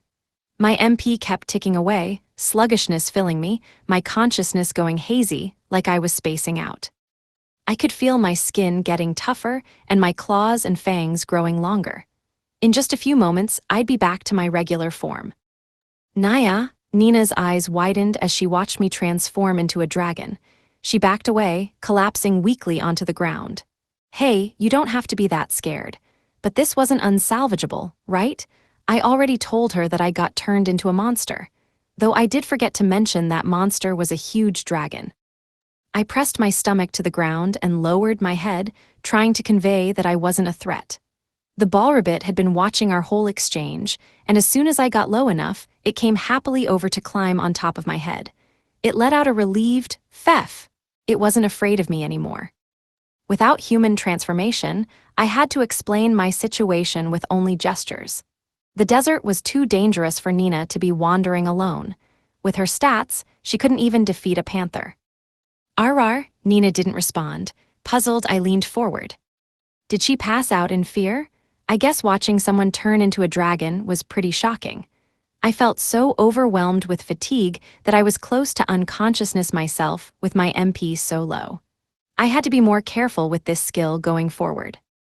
With the ballrabbit's fluffy body on my head, I slowly fell asleep. Interlude, the hero's epic tale. Smoked moderakamel meat. I'm packing it in early today, so I'll sell it at a discount. A cheerful voice rang out across the marketplace. I followed the sound to a stall hung with meat and locked eyes with the merchant. He flushed, scratching bashfully at his head. Why, you're the hero, Illusia. I didn't know you were here. A few other people stopped in their tracks, turning to look at me. I smiled and waved at the merchant. His face lit up and he bowed his head respectfully, again and again. Turning aside, I continued down the road. My smile slid off my face and I cracked my neck. I knew I was in public, but I really wished merchants would stop doing that. I glanced over my shoulder. He was back at it, trying to get people to buy his meat. Several shoppers were gathered around the stall. Guess it was working. I snorted. Was it just me, or were there more people in this country than there used to be? Returning to your hometown after time away really gave you a new perspective. There were so many things I could comment on, but most of all, the greedy parasites. This was the desert Harani, chock full of predators and low on resources. A crappy place to live, at least until powerful magicians constructed the magical barrier to ward off the monsters. That combined with resources received from neighboring countries, made this a viable city. And the only reason they went to all that trouble was due to the legend that this land was a place where heroes were born. Heroes like me. 18 years ago, I was born in this city as a hero and brought to the temple. They raised me, never telling me the names of my parents. I was too young to even remember them. The bishop was the one to call me Illusia. In all honesty, my hidden past didn't bother me much. The bishop let it slip once that I had been the oldest son born to a very poor family. I was lucky to be a hero. Here in Harani, the difference between the rich and poor was stark. The bishops took the temple donations for themselves and then created reasons to distribute them to their own families, pocketing the money meant for the church. The underclass remained that way because mobility was non-existent. The city was surrounded by a desert filled with dangerous monsters. The rich took advantage of that. Since there was no way for the poor to escape, they could use them however they wanted. No, I definitely wouldn't have wanted to grow up in a poor family. What would be the point of even living? I was probably the only person who could walk freely through the desert since I had the protection of the gods. Just the other day, I met an idiotic slave trader who whined about all his merchandise getting eaten by a monster. He had a pair of good horses, but they were no match for the desert. There were safer routes, but they required passage through a country that forbade the enslavement of demi-humans. Obviously, he couldn't take his slaves that way. When I was 14, I'd followed tradition and set out to explore the world. I'd seen countless terrible things across many kingdoms, but when it came to rotten rich people, nowhere held a candle to Harani. Still, whenever I was nearby, I always came back for a visit. Illusia, I heard rumors you were back in town. Look, the hero. Envious stares followed me even as I walked around town. Inwardly, I sneered. I wondered how their tune might change if they ever discovered I'd been born in poverty. Regardless, today I was here for a reason. I plastered on a smile and waved at the greedy fools. That was all it took for them to start screeching like a bunch of monkeys. As tiresome as this place was, at least they knew how to appreciate me. My name wasn't widely known elsewhere. At least, not yet. Excuse me, I've always wanted to talk to a hero. A little girl scampered over from the side of the road. I stopped to look at her. A woman, her mother, I assumed, appeared behind her, offering me a wry smile. I'm so sorry. She grabbed the girl's hand, trying to pull her away. The little girl wouldn't budge. I couldn't help but chuckle. I touched the woman's arm, urging her to let the girl go. She grinned brightly up at me. I kicked her in her stomach. Oof, she landed on her side, coughing. The crowd went deathly silent. Their faces grew troubled as they stared at me. Whoops, my leg slipped. It's a bad habit of mine. There were two things I really hated: stupid kids and someone getting in my way. A potentially reputation-destroying action, but I wasn't worried. I was the symbol of our country. Speaking badly of me was blasphemy against the church. No story would get very far. Luckily, fewer people were milling around than before. I needed to be on my way. The detention camp was right next to the temple. The church ran it to maintain law and order in Harani, and I had business there. Ordinary citizens were not allowed to enter, and even those permitted had to fill out extensive paperwork. Mostly it was only jailers inside. I was, of course, the only exception. When the jailers saw me, they hastily bowed their heads. I strode down the hallway and stopped before a cell. Been a while, Knight Commander Adolf, or should I say, former Knight Commander. I grinned at the large, muscular man behind the bars. He glared at me. You're having a pretty rough time, aren't you? Accused of killing both your fiancé and your younger brother. Adolf's title of Knight Commander had been stripped from him when he was arrested and thrown in jail. They'd barely investigated, since the case also concerned misappropriated funds from the church. The bishop just locked him up and threw away the key. He was that sort of guy. Are you just here to laugh at me? Adolf asked in a low, harsh voice. In the past, I'd known him to be someone who chose his words carefully, but the time for delicacy had passed. Anyone would be angry over the deaths of their loved ones, let alone someone bringing it up so flippantly. No wonder he was furious. Don't be ridiculous, not even I would do that. All that stuff in the past, I know now that it was all my fault. I feel terrible about how conceited I was. I'm ashamed I never apologized before today, night calm, Sir Adolphe. His expression turned pained. I liked it. I truly believe that you were falsely accused, Sir Adolphe. I can tell good people from bad people. Well, if they were incredibly obvious about it, that is. But I'd invented this special power for myself a while ago. A convenient skill. Stop calling me sir. Come on, don't put yourself down. I know they took your title, but it means nothing to me coming from your lips. The only thing different from 4 years ago is your appearance. I felt a scowl forming between my eyebrows. I reached up to touch it, hiding it under a smile. You've become awfully short-tempered, haven't you? So be it. As much as it pains me, I'll just call you Adolphe from now on. I feigned distress, letting it bleed into my voice. I told the bishop that you couldn't possibly be capable of killing your fiancé and brother, and I asked him to release you. As if he would, he's the one who framed me in the first place. Adolphe aimed a punch at the cell wall. The theatrics made me want to laugh, but I bit the inside of my cheek. You're understandably suspicious, I get that. I assure you that the bishop would never do such a thing. As a matter of fact, he agreed to let me chaperone you around for the day. Of course, you'd have to be cursed to restrict the freedom of your own actions. Really? But what could I do in just one day? Why, you could perform meritorious deeds to regain everyone's trust. Then we'll get the bishop to offer you more time, and we'll catch the real killer. Let me help you, please. What sort of deeds could I perform? I lifted my hand to cover my smile. He'd always been such a simple man. I wasn't the only one who hadn't changed in 4 years. Come to think of it, I heard a rumor that a merchant's carriage was attacked by a dark dragon. People are even saying that it's a plague dragon. If that's true, it could lay waste to Harani if nothing is done. The church's scouting regiment is looking into it, but who knows how long that will take. Think about it. If you slew the plague dragon, that would change everything. I've heard you've been pleading with the jailers to let you investigate your family's deaths. If you killed a dragon, maybe they'd listen. Adolphe stood up and swallowed hard. I turned my back to the cell. I'm going to a lot of trouble for you. I'll speak to the bishop and bring you news. Kiluja, he yelled my name. I'm sorry I doubted you. I'm very, very grateful for this. Of course, but I'm only doing the right thing. I'm a hero, after all. With those final words, I turned and left him in his cell, more quickly than was dignified. I had to. I couldn't stop the laughter. Image summary: a hooded, armored figure smirks at the viewer, while a bearded man is imprisoned behind bars in the background.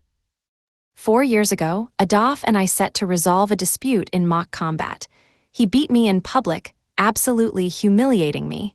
Then he lectured me, correcting my form in front of everyone. I'd never forgotten that shame for a moment. It was the worst day of my life. I didn't want them to execute him. That would be boring. I needed him to realize that what he did to me was wrong. I needed to humiliate him like he'd done to me and leave him to die with regret and hatred in his heart. That was what he got for setting himself against me. Chapter 4, Thorny Spawn. Part 1. Night had fallen by the time I woke up. The ball rabbit was intent on me and Nina. It should have been in its burrow by now, but its ears were pricked up, alert, scanning our surroundings. When it saw me, it let out a relieved "Pfeff." Then it promptly dug a hole and climbed inside. It sounded so proud of itself that I smiled. It must have pushed itself past exhaustion to keep us safe. On a normal day, a monster's approach would wake me, but my drained MP left me comatose. I was ashamed for assuming the ball rabbit only cared about food. I'd get it something tasty as an apology. After all, we wouldn't be able to stay together forever. Alert from my long rest, I stayed up and kept watch. Nina groaned in her sleep. She must be dehydrated. I rummaged through the remnants of the cactuses, but most of the flesh had been completely devoured or gone dry from the hot desert sun. I finally found one bit that still had some juice, buried beneath a bunch of other pieces, sparing it from the heat. I held the cactus over Nina's face and squeezed a drop of water into her mouth. I gave her just a little bit at a time, not wanting to choke her. I only stopped when her groans faded away. I felt bad that she was sleeping on the rough sand, so I gathered up a bunch of the cactus skins and tucked them underneath her. It was a little sticky, but way better than the ground. Maybe. Morning came at last, and the ball rabbit emerged from its burrow, shaking the sand off its head. Nina was still asleep. She was breathing, but she wasn't in great shape. Hunger and the heat were taking a toll on her body. She'd probably never been healthy, and the dry desert air wasn't helping. She needed food and water, but all we had were the leftover cactuses. I'd already squeezed out all the moisture that I could. If I'd known this was going to happen, I wouldn't have eaten so much. Manipulative or not, Nina would trust me more if I fed her. The ball rabbit had warmed up to me right away, though it really was all about food. I'd leave the rabbit to look after Nina while I was gone.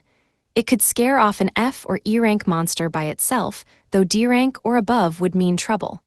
I decided to keep an eye out, and if I saw any large monsters going their way, I'd turn back immediately. That left me with a limited range.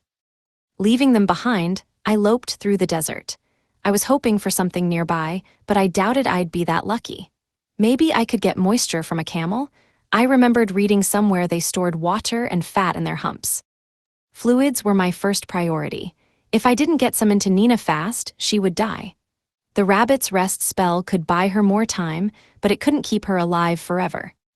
I wished I could turn seawater into water suitable for drinking. I knew, distantly, that there were ways to do that. I could boil the water and collect the steam in containers, then allow it to cool, letting it condense back into water, a process called distillation. Unrealistic at the moment.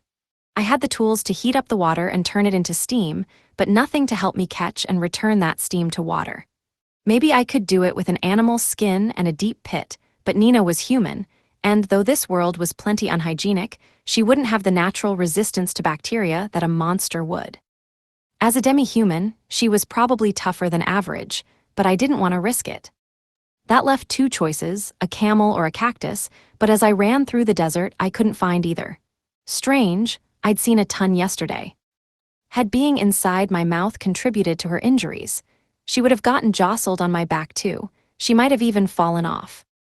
My plan was to bring food back to her until she was well enough to balance and then put her on my back. Leaving her alone now made me anxious. Maybe I should have cradled her between my wings as she slept, bringing her along. Fighting with her asleep on my back would be difficult, but I could forage for cactuses just fine. Jostling her around would exacerbate her condition, though, and there was the dragon scale powder to think about. Still, I worried about leaving her in the ball rabbit's care. I knew there were strong, small, and fast monsters out there. The ball rabbit eat Nina, would it? I didn't want to add that to my list of worries. I glanced behind as I ran. The two of them were only dots in the distance now. Without any grass or trees to break the sight line, I could check on them from far away, but that wouldn't help if I couldn't get back in time. This is as far as I should go. The ball rabbit shook sand off its ears and looked my way. Maybe it could tell what I was nervous about. You're right, ball rabbit. I need to get Nina food and water as quickly as possible. This was no time to agonize over what-ifs. I'd just dash out and dash back. Please protect Nina, ball rabbit. I used roll and raced away from the two of them.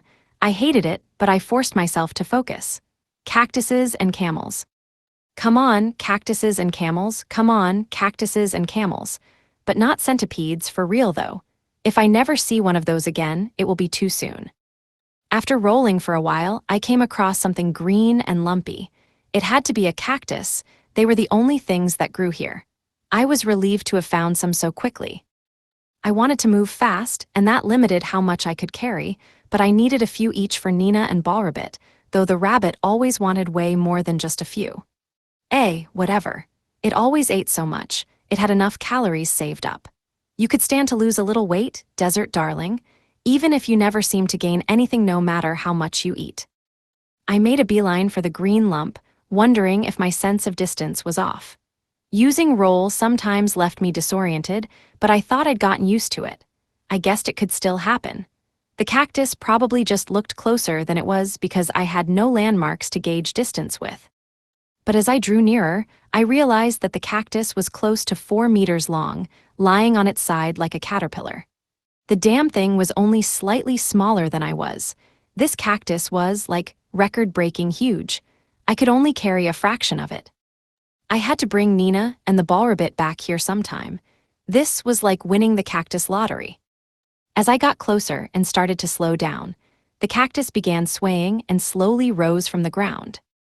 Part 2. The cactus stretched out what might have been its neck, beginning to groan. I slammed the brakes on roll. Not an ordinary cactus, after all, but a green lump covered in spines with a warped, swollen body. It had beady little eyes and an enormous mouth. Well, I did say I could use a cactus or a camel. I just wasn't expecting a two-in-one deal. The cactus camel opened its jaws and released an ooze of sticky light green liquid, like the fluids inside of a plant. That's disgusting. What's your problem, buddy? Drooling all over the place. I needed some info on it. Cactus Thorphilius. Rank C. After living for over 200 years, the cactus Thorpupa gains sentience and immense magical power. Its four legs support its massive body weight, and its humps give it the ability to endlessly absorb water. It resembles a camel in shape, and its hide is strengthened by magic and covered in tough spines. It pretends to be a normal plant in the desert, waiting for monsters to approach in search of food. It then weakens them with magic and eats them. Thorphilius means thorny child. Wait, this is an evolved form of a cactus. C-rank, so it might look silly, but it was as powerful as the little rock dragon, certainly not an enemy to scoff at. I had no idea how it was going to come at me, but I figured I'd better check its stats first. Species, Cactus Thorphilius. Status, normal. LV, 4650. HP, 308,308. MP, 185,185. Attack, 120. Defense, 198. Magic, 210. Agility, 56. Rank, C. Special skills. Earth type, LV. Photosynthesis, LV5. Water storage, LV6. Thorn armor, LV5. Automatic HP recovery, LV3. Automatic MP recovery, LV3. Resistance skills. Drought resistance, LV4. Heat resistance, LV5. Physical resistance, LV3. Magic resistance, LV4. Normal skills. Mirage, LV4. Gastric acid, LV3. Clay, LV5. Weak, LV3. Iron Maiden, LV6. Bite, LV2. 1000 needles, LV2. Sand breath, LV1. Sandstorm, LV3. Tidal skills. Plant god spawn, LV. Senescent, LV2. Why is its level so high? A great fight for experience point gain, but I really couldn't underestimate this guy. Its HP, defense, and magic were all higher than mine. Ideally, I wouldn't fight it at all, but I couldn't let such a good source of fluids get away. And I couldn't leave the Ballrabbit and Nina alone for much longer. I'm sure I can take it. Its attack is pretty low, and it's slow. I know from first-hand experience that speed and offense are essential in a fight. All the HP and defense in the world are worthless if you can't drain your enemy's health, and magic has a limit. All right, time to level up. I watched the thorny camel from a distance, waiting to see what it would do.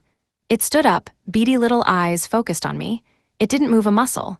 Now we were both standing here stupidly, waiting for the other to strike first. Fine, if it had to be me, so be it. I couldn't use scorching breath, not even from this far away. It would dry up the water we so desperately needed. I had only one option, a skill I hadn't used in a long time. I focused magical energy in my wings and flapped hard, pushing the force forward.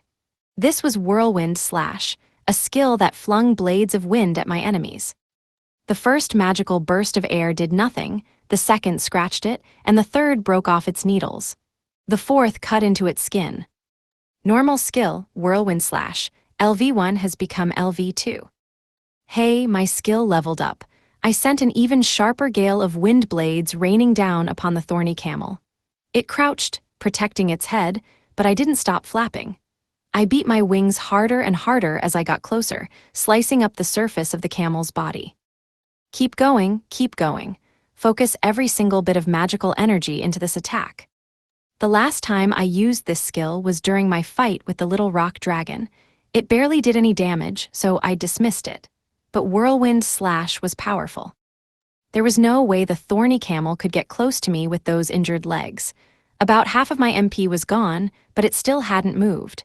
I stopped flapping my wings and checked its status. Cannot locate target. Huh. What did that mean? I thought back to my battle with the panther, when it made itself look like a rock and I slammed right into it. Right, that was the mirage skill. And the thorny camel had mirage too.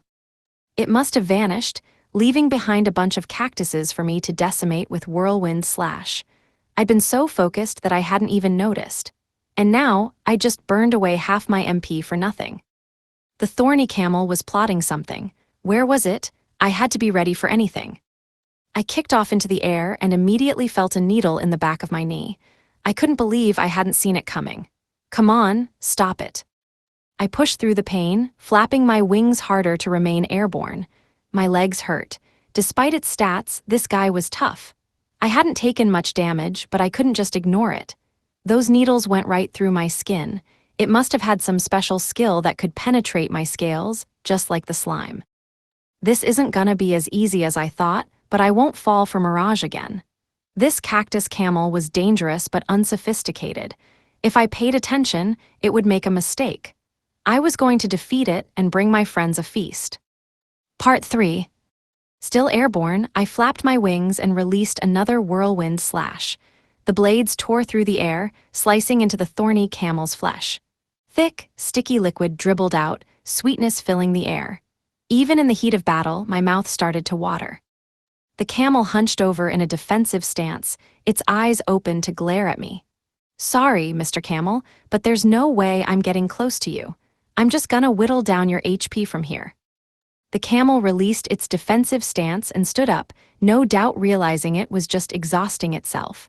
A whirl of sand rose around its body. That had to be sandstorm. It was kind of a letdown, honestly. I could still see the camel just fine through the swirling dust, although it might make it harder for me to detect when it used mirage. I hated to use up my MP, but I just have to use view status often. It felt cheap, but mirage couldn't fool a skill that literally spelled out stats. Using whirlwind slash nonstop while airborne was hard on my wings. I needed to land. I checked with view status to make sure this camel was real, then dropped altitude.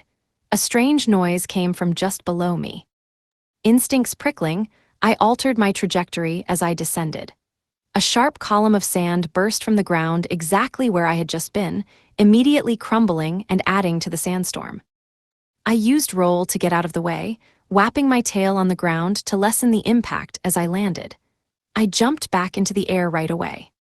That was too close. Could it control sand? No, wait, that must have been its clay skill. The clay bear could do the same thing, but the camel was way bigger. It had to be using clay to make sand columns to hide behind with mirage, supplementing it with sandstorm. Not only was sandstorm affecting my vision, it impaired my hearing too. I almost didn't notice the rumbling of the sand right below me until it was too late. Seriously, monsters with high MP freak me out. I'd been discounting magic as a useful attribute, but maybe I just hadn't met anything that really knew how to use it. Now that I thought about it, the only super intelligent monster I knew in the forest was the black lizard. I didn't want to risk getting too close. I considered just retreating and using whirlwind slash again. Short-range attacks would be useless. Its thorny skin would repel my punches. Just gradually whittling away its HP seemed the way to go. I heard something slicing through the air, and I quickly wrapped my wings around myself to guard. 3 needles sank in. It had used mirage to hide and shoot needles at me again. They were so tiny I couldn't spot them in time. The only way to dodge a long-range attack like that was picking up sounds in the storm, and with my senses dulled, whoa. I twisted my body out of the way of a needle heading straight for my neck. It wobbled, then vanished, stabbing me in the chest instead. Damn it, I just decided I wasn't going to trust my senses. I should have dodged in the opposite direction. I closed my eyes. Watching for the needles was worthless. Losing my sense of sight would be tricky, but these illusions were actively dangerous. I just have to rely on my sense of hearing. Should I dodge the needles and then follow up with a whirlwind slash? No, it has automatic HP recovery. I can't draw this out. Should I just withstand the needles and throw myself in directly? Its attack power was low. If it came to a battle of blows, I could take it down. Its illusions and long-range skills made being at a distance work against me. I used whirlwind slash and my wings to ward off the needles as I pushed in closer. Even if it was messing with my senses, I could still trace the source of the attacks. The sandstorm was growing stronger, but I could make out the shape of the camel in front of me. I let off whirlwind slash with all my might, cutting through the sand. I spread my wings and followed the blades, flying low as I rushed at my enemy. I smashed right into it, throwing it off balance. But then I kept going, flying on past it. Just as I'd expected, the camel I'd seen was the illusion. It had realized that it couldn't cover up the direction the needles were coming from, but it could still cheat the distance. But I'd figured it would do that. I used to be human, my strategy was better, and I could use view status to check if it was using Mirage. Still, it was smarter than the average monster, or plant, whatever. A hard tower of earth shot out behind me, no doubt aiming for where it expected me to be when its Mirage fooled me. Yeah, not gonna fall for that one again, buddy. My blades cut through the sandstorm, which lessened the noise, and I let psychic sense tell me exactly where the camel was. I checked its status. Yeah, this was the real one. Cheating or not, this was life or death. I flew toward it, letting loose a whirlwind slash at its head. It ducked but couldn't dodge. The thorns protecting its right side scattered in all directions. Its skin split, sticky liquid streaming out. The thorny camel swayed wildly. I dug my claws into the open wound and gripped on tight. Then I spun around and pulled its head clean off. Normal skill neckbreaker. LV2 has become LV3. The camel's head flew, scattering liquid everywhere. I did a few neat spins in the air and then turned back toward it. Its body fell to the ground with a loud crash. Gained 504 experience points. Special skill Walking Egg, LV, activated. Gained 504 experience points. Hey, that was a lot. I should target high-level enemies from now on. Minus the giant centipedes, screw those guys. Plague Dragon LV22 has become LV29. Yeah, that's what I'm talking about. I shook off my sticky hands, flinging white fluid all around. Time to check my own status. Illusia. Species Plague Dragon. Status Normal. LV 2975. HP 182,293. MP 41,213. Attack 266. Defense 191. Magic 182. Agility 172. Rank B. Special skills. Dragon Scale LV5. Divine Voice LV4. Grecian Language LV3. Fly LV5. Dragon Scale Powder LV4. Dark Type LV. Wicked Dragon LV. Automatic HP Recovery LV3. Psychic Sense LV2. Resistance Skills. Physical Resistance LV4. Falling Resistance LV5. Hunger Resistance LV4. Poison Resistance LV5. Loneliness Resistance LV6. Magic Resistance LV3. Dark Resistance LV3. Light Resistance LV2. Fear Resistance LV2. Asphyxiation Resistance LV3. Paralysis Resistance LV2. Normal Skills. Roll LV6. View Status LV6. Scorching Breath LV5. Whistle LV1. Dragon Punch LV3. Disease Breath LV3. Venom Fangs LV3. Paralyzing Venom Claws LV4. Dragon Tail LV1. Bellow LV2. Meteorite LV2. Nutcracker LV3. Human Transformation LV4. Whirlwind Slash LV2. Neckbreaker LV3. Title Skills. Dragon King's Son LV. Walking Egg LV. Klutz LV4. Just an Idiot LV1. Infighter LV4. Pest Killer LV3. Safety First LV1. Liar LV2.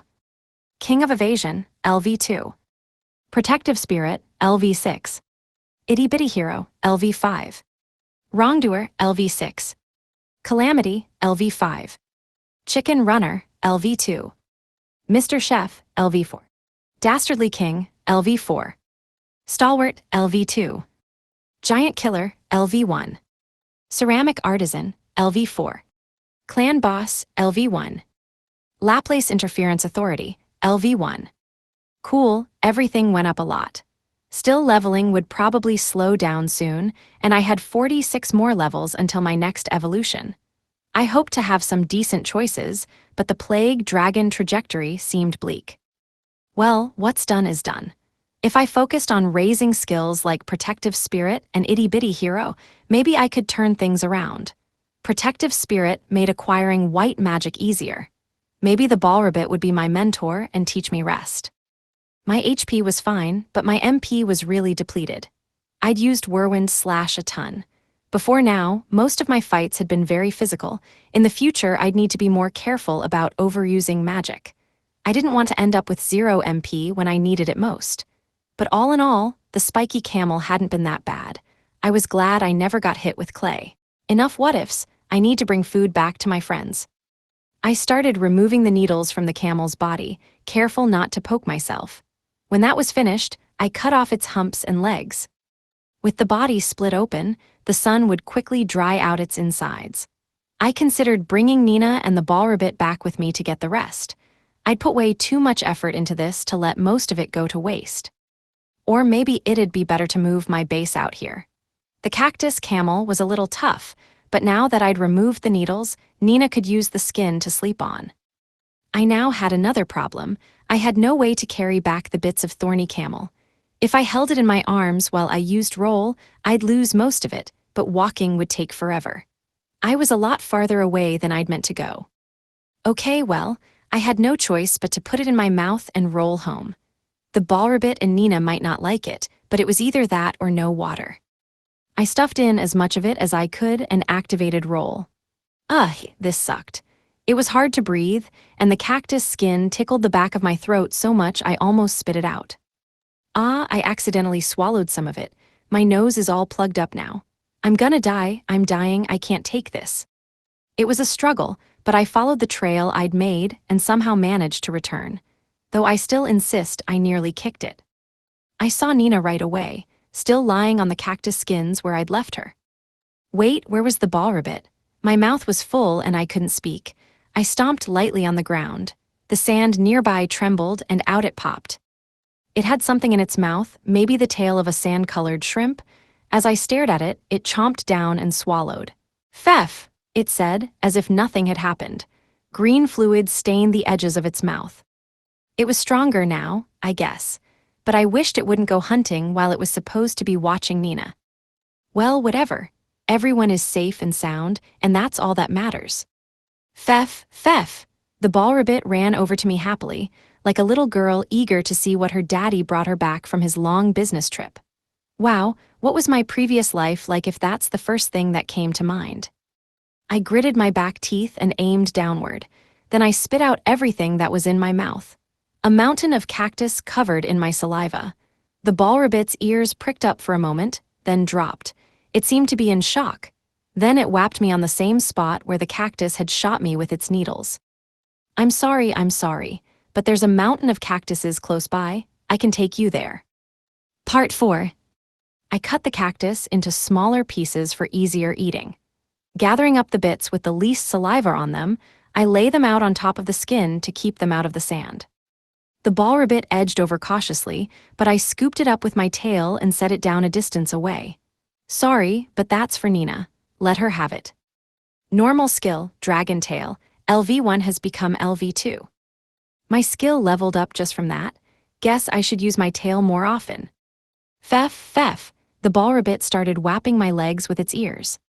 Just hang in there, all right. You can have the cactuses that got covered in my spit. Pfeff, the rabbit's ears drooped down. It glared at me and then dragged itself over to the mountain of saliva-covered cactuses. Oh, so you're just gonna go for it. You've got guts, kid, I respect it. Meanwhile, Nina woke up. She looked at me and made a nya noise, then scrambled backward. Rah, I tried to reassure her, but at the first syllable, Nina screamed nya again, so I stopped.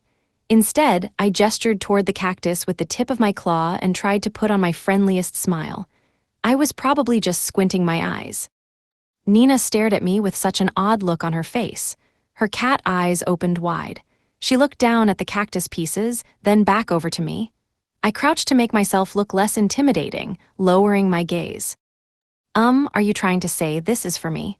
Oh good, she got my message. I nodded emphatically and she giggled. She seemed less nervous now. Thank you. That made me tear up. She was only the second person in this world to ever thank me. I was so moved that I stood up. My sudden movement startled her and she covered her body with her arms, trembling slightly. Come on, cut me a break here. The ball rabbit spit out a cactus skin and dragged its ears over toward a nervous Nina. What was it going to do? As the rabbit got closer, Nina slowly lowered her arms. A ball rabbit? Are you the dragon's emergency food supply? No, I wouldn't do that. I shook my head back and forth. Feff, the ball rabbit hopped around Nina's feet. Hesitantly, she picked it up. The rabbit looked pleased and settled into her arms. So cute. Nina started to relax, and the rabbit gave me a triumphant look. I was glad it calmed her down, but I was slightly annoyed. Didn't you try to eat her, ball rabbit? I guess appearances really were important. If I'd gone down a different evolution path, maybe she would have looked at me like that too. I wished I was a fluffy dragon, a sheep dragon or a cloud dragon maybe. Thinking back on how many options I'd had, I was sure that with the right title skills, just about anything was possible. Should I try and aim for that now? How? By eating sheep every day. Nina would get scared if I got too close to her, so I backed up. I gestured toward the cactus pieces from about 10 meters away. She must be so thirsty, but her fear was keeping her from the food. She'd thanked me, but anyone would be hesitant to accept a meal from a dragon.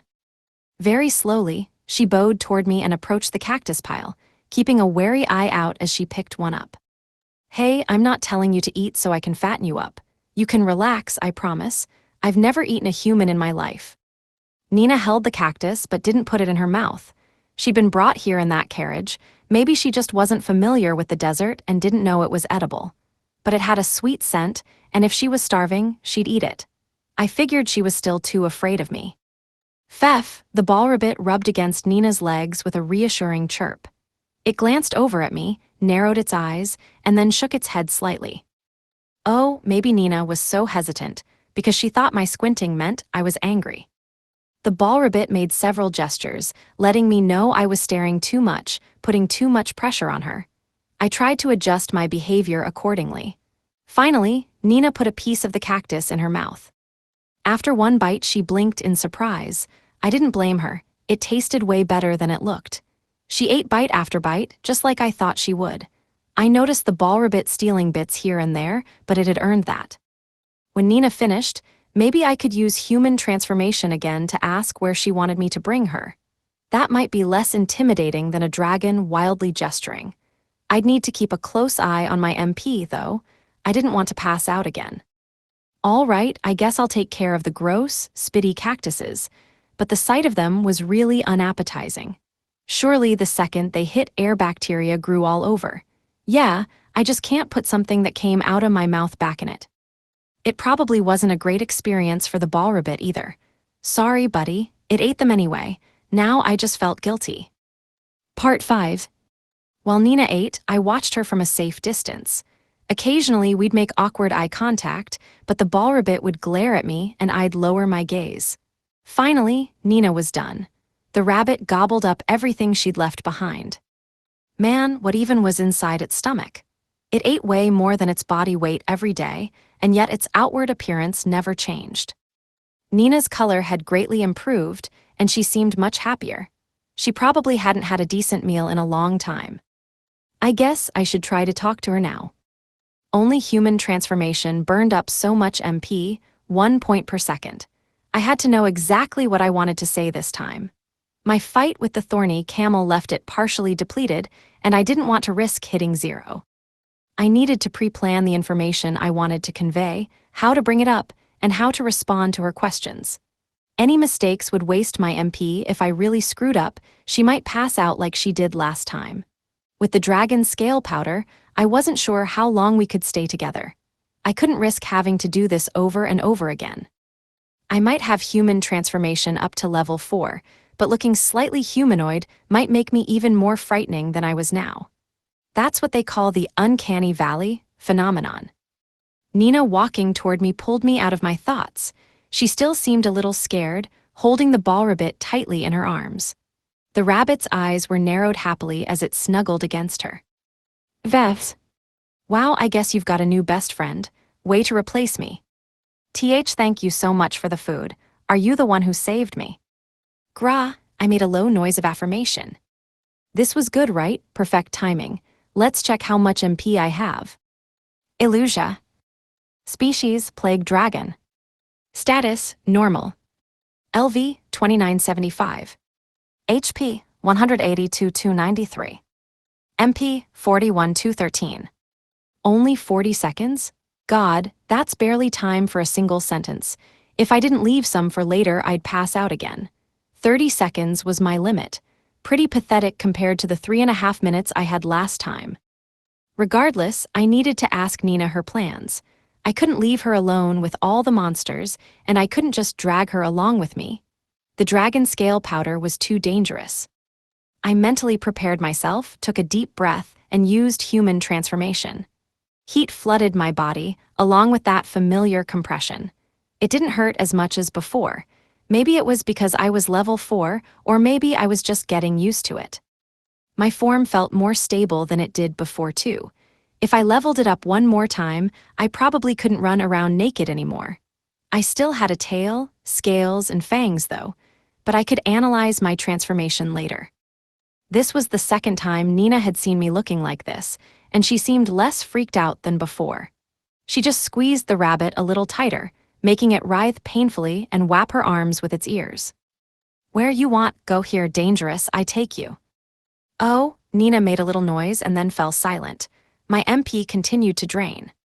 Say something, please say something. Did I ask the question wrong? Is it how I look? Is she afraid if she tells me where she's from, I'll go and destroy her home? I don't know where I should go. Nina looked down sadly. The rabbit made an encouraging noise. I suppose she felt she couldn't return home, but I absolutely couldn't take her to where that slave trader was either. That tubby jerk had tried to feed her to a centipede. But here is God, my MP was almost gone. Illusia. Species, plague dragon. Status, human form LV4. LV, 2975. HP, 91/293. MP, 18,213. Keeping this up was too dangerous. At least she knew what I wanted now, and communicating through gestures would be easier. I took a few steps back and then returned to my dragon form. Nina's realization that she had nowhere to go seemed to leave her depressed. I wished she could stay with me, but that just wasn't possible. Worst case scenario, I'd have to take her to that walled city. Were there other human villages around here? I figured I could ask Nina if she had any idea. Anyway, it was about time we went to collect the rest of the thorny camel. With all those leftovers, we wouldn't have to worry about food for a while. Making my base there would free up my movement a lot. I turned my back to Nina and crouched down. Rawr! I glanced back, urging her to get on. She looked very hesitant as usual, but the ball rabbit gave her some courage. Thank you, Naya. I scooped her up with my tail and set her on top of me. All right, hold on tight now. Part 6. I ran with Nina on my back, careful not to drop her. She held the ball rabbit in one hand, clinging desperately onto me with the other. She didn't have to bother. Ball rabbit was already clinging to me with its ears. You know, ball rabbit, I go this fast when you're on top of my head too. No need to be dramatic. Gradually, Nina's panic receded, and she loosened her grip on my scales. I glanced back, glad that she was comfortable enough to take in her surroundings. She didn't look nervous anymore. She seemed like she was enjoying herself. Fef, the ball rabbit reached its ears out of Nina's grasp and whapped my back with them. Hungry again? Well, I guess Nina did eat most of that cactus earlier. You saved it all for her, huh? It often seemed like just a greedy little monster, but it was clever. It must have figured out there was more food that I hadn't brought back yet. Not bad, rabbit. Nya, where are we going? Rar, sorry. Even if you ask me a question, I won't be able to respond. "'Cause I'm a dragon, you'll see when we arrive. We're almost there." I could figure out what to do next when we reached the thorny camel. Living rough in the desert would be hard on a human's health, and I wondered if I could use the camel's body to make a shelter for Nina and the ball rabbit. There were plenty of cactuses to feed the rabbit's ravenous hunger. I could make life here comfortable. I liked building things after all. I spotted a familiar hill up ahead, but as soon as I cleared it, my mouth dropped open in shock. A group of monsters was gathered around the thorny camel's body, chowing down on my kill. The monsters were round with short legs, sort of like gray panthers. Well, more hyenas than panthers, and they were definitely acting more like hyenas too. I counted them, 8 hyena panthers of all different sizes. One was so small it looked like a newborn. I. They began howling as soon as they spotted me, running off with pieces of the camel still in their mouths. God, do you need to take leftovers too? I felt the ball rabbit's gaze burning into me from behind with an intensity I wouldn't expect an E-rank monster to possess. We couldn't let these hyenas escape. Time for a status check. Despite their appearance, they could be stronger than they looked. Going after them with low MP might be a bad idea. I targeted the strongest-looking one and used View Status. Species, Yanya. Status, Normal. LV, 2327. HP, 8383. MP, 3131. Attack, 95. Defense, 64. Magic, 41. Agility, 113. Rank, D. Special skills. Group attack, LV. Animal instinct, LV1. Resistance skills. Earth type, LV3. Poison resistance, LV2. Spoiled meat resistance, LV2. Normal skills. Bellow, LV2. Bite, LV2. Mirage, LV3. Call allies, LV3. Title skills. Chicken runner, LV3. Grave robber, LV2. Swiper, LV2. Cool, I can kick their butts easily with those stats. Just you wait, Ballrabbit. I'm about to make you some hyena meat hamburgers.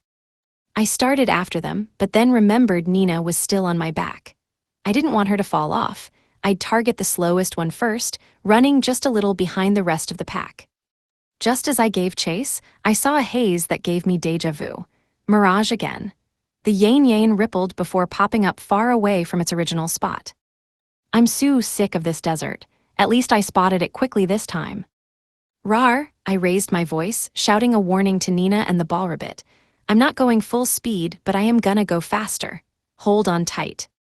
Strangely, as soon as I sped up, one of the Yanes turned and loped toward me like it was trying to hamper my movement. I thought it was another mirage, but View Status told me that wasn't it. What was this thing doing? It was the smallest Yane, eyes round and cute, with soft fur. It was the same species as the others, but nowhere near evolving. The ball rabbit was about 3 times its size, though their bodies were vastly different. Was this a baby Yane? Image summary. A drawing shows a large predator with a question mark above its head, looking down at a small, cute animal. Its voice was squeaky and high-pitched, like a small child's. That stopped me in my tracks. The baby Yane came right up to me and gobbled up a piece of thorny camel. It must have dropped it while running away. The baby's eyes softened happily as it used its front paws to knock the sand off the piece of meat. I could kill it in one hit. I could, but my hands wouldn't move. This seemed like a really crappy thing to do. I was a dragon, but still. Come on, what was I hesitating for? How many monsters had I killed so far? I always chase after prey if it runs away from me. I kept trying to psych myself up, but I just couldn't do it. A sharp cry snapped me back to reality. One of the adult Yanes ran up and grabbed the baby by the scruff of its neck. Then, with a glare at me, it dashed back toward the rest of the pack. On the way there, the piece of the camel fell out of the baby's mouth. It cried in disappointment, but the adult Yane ignored it and let out a sharp "I." It must have been scolding it, because the baby's head drooped shamefully afterward. I could have easily chased after them, but despite the ball rabbit whapping my back with its ears, I let them go. Sorry, but I can't just kill a baby and its mother. That would set me down the wrongdoer path in a way where there would be no turning back. My dragon scale. Powder would get so bad that the whole desert would be destroyed. Still, I felt intense disappointment looking back and seeing the remains of the thorny camel. I guess that was what I got for leaving such a sweet-smelling kill alone for so long. Out here, every monster was desperate to survive. I just have to be more careful next time. Sigh. Suddenly, I heard giggling. I turned back to look at Nina, who immediately covered her mouth with one hand. Maybe she felt guilty for laughing, but once she knew she was caught, she took her hand away, smiling wryly. Nya, you're very kind, aren't you? I guess that means she trusts me now. She would have been horrified if I attacked that baby, though the ball rabbit seemed angry that I hadn't. It puffed out its cheeks and turned away from me in a huff. Part 7. Rawr, I roared as I raced across the sand, slicing my claws through a three-headed camel's body. Narg! Blood gushed from the Madara camel's chest as it rolled and fell into a small sand dune. It wasn't a heart attack, it probably wasn't dead, but its back legs looked smashed. I whipped my tail around and said rawr to the ball rabbit on my back. I had to level it up, wanting it to grow big and strong so it could dig my house for me. The ball rabbit jumped out of Nina's arms and onto my tail, wrapping its long ears around it for stability. Naya, what are you? Nina looked puzzled, but I had to wait until my MP recovered before I could explain. I stretched my tail out toward the camel. The rabbit hopped off, approaching its prey. It wasn't thrilled about this power leveling at first, but had since grown used to it. Maybe it liked getting stronger, or maybe it thought I wouldn't feed it if it didn't do what I said. Whatever the case, its bloodlust had awakened. Fef, 2 fireballs circled around the ball rabbit, its illuminate skill far bigger than it used to be. This must be level 2. After we were done here, I should check its stats again. The fireballs broke from their orbit and attacked the three-headed camel. They didn't do much damage, but the camel was already paralyzed, so I wasn't worried. The ball rabbit used illuminate a couple more times, fully draining its MP, then it ran at the camel and lifted its ears. The camel stood on trembling legs as if it had been waiting for that moment, pretending to be far more injured than it actually was so that we'd lower our guard. Narg. Fef, the ball rabbit realized something was up and quickly slapped its ears on the ground to jump away, but it was too late. It couldn't dodge in time. The camel opened one of its mouths and sprayed a jet of water right into the rabbit's face like a water gun. But no, that sounded too cute. It was more like a water laser, with enough force to cut through wood. The rabbit covered its face with its ears, fearing the sudden counterattack. I put my hand between them, blocking the flow off with a loud splash, water scattering in all directions. The rabbit hesitantly pulled its ears from its face and looked around. The camel hung its neck in disappointment. I dug my claws deep into its body, splitting its flesh and finishing it off. Gained 32 experience points. Title skill Walking Egg, LV activated. Gained 32 experience points. I was annoyed. I could only check my own experience point gain. I really wanted to know how much the ball rabbit was getting. The rabbit looked at me, ears hanging in relief. Fef. Leveling the rabbit was nerve-wracking. If we were unlucky, a monster could finish it off with one hit. I needed to be super cautious. I'd never seen a water attack like that before, but as long as I dealt with things from up close, I could take care of any problems really quickly. This time I hadn't paralyzed the monster fully, afraid that sort of cheating wasn't giving the rabbit many experience points. So far, it had been good at dodging attacks. Hopefully, this would be a sustainable method going forward. What was that skill, though? I thought back on the camel's stats. It must have been aqua. Water came out of its mouth in a physical stream, but it felt like a magic attack. Wait, what if I just chained one of those camels up as a kind of camel faucet? That would make my life a lot easier. I'd have to try it sometime. The rabbit stared at the camel's body for a while, then looked plaintively up at me. Fef. What is it, ball rabbit? Aren't you happy I got you your camel meat? Come on, I don't want to eat the heads, and I'm sure Nina doesn't either. You can have all 3 of them. It started whapping my legs with its ears again. Maybe it was mad I'd put it in a dangerous situation. Vef. Hey, I'll protect you. I can't keep you with me forever. I need to make sure you get strong so a bad monster doesn't get you. Hee hee, quiet giggling came from behind me. Naya, sorry. Nina quickly covered her mouth and bowed her head. Watching me interact with the rabbit seemed to ease her nerves. Time to check up on the ball rabbit. I really hoped it had maxed out already. Species, small ball rabbit. Status, normal. LV, 1212 max. HP, 3945. MP, 232.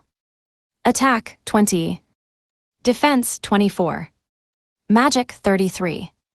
Agility, 27. Rank, E. Special skills. Conceal, LV1. Food regeneration, LV3. Resistance skills. Hunger resistance, LV4. Poison resistance, LV1. Binge resistance, LV2. Normal skills. Burrow, LV2. Illuminate, LV3. Play dead, LV1. Whip dance, LV5. Swallow whole, LV1. Storage, LV1. Charm, LV1. Gnaw, LV2. Rest, LV2. Title skills. Desert Darling, LV2. Cannibal, LV1. Parasitic Leveler, LV3. Ravenous, LV4. Yes, max level, it would evolve after it ate something. Some of its skills had leveled up a little too.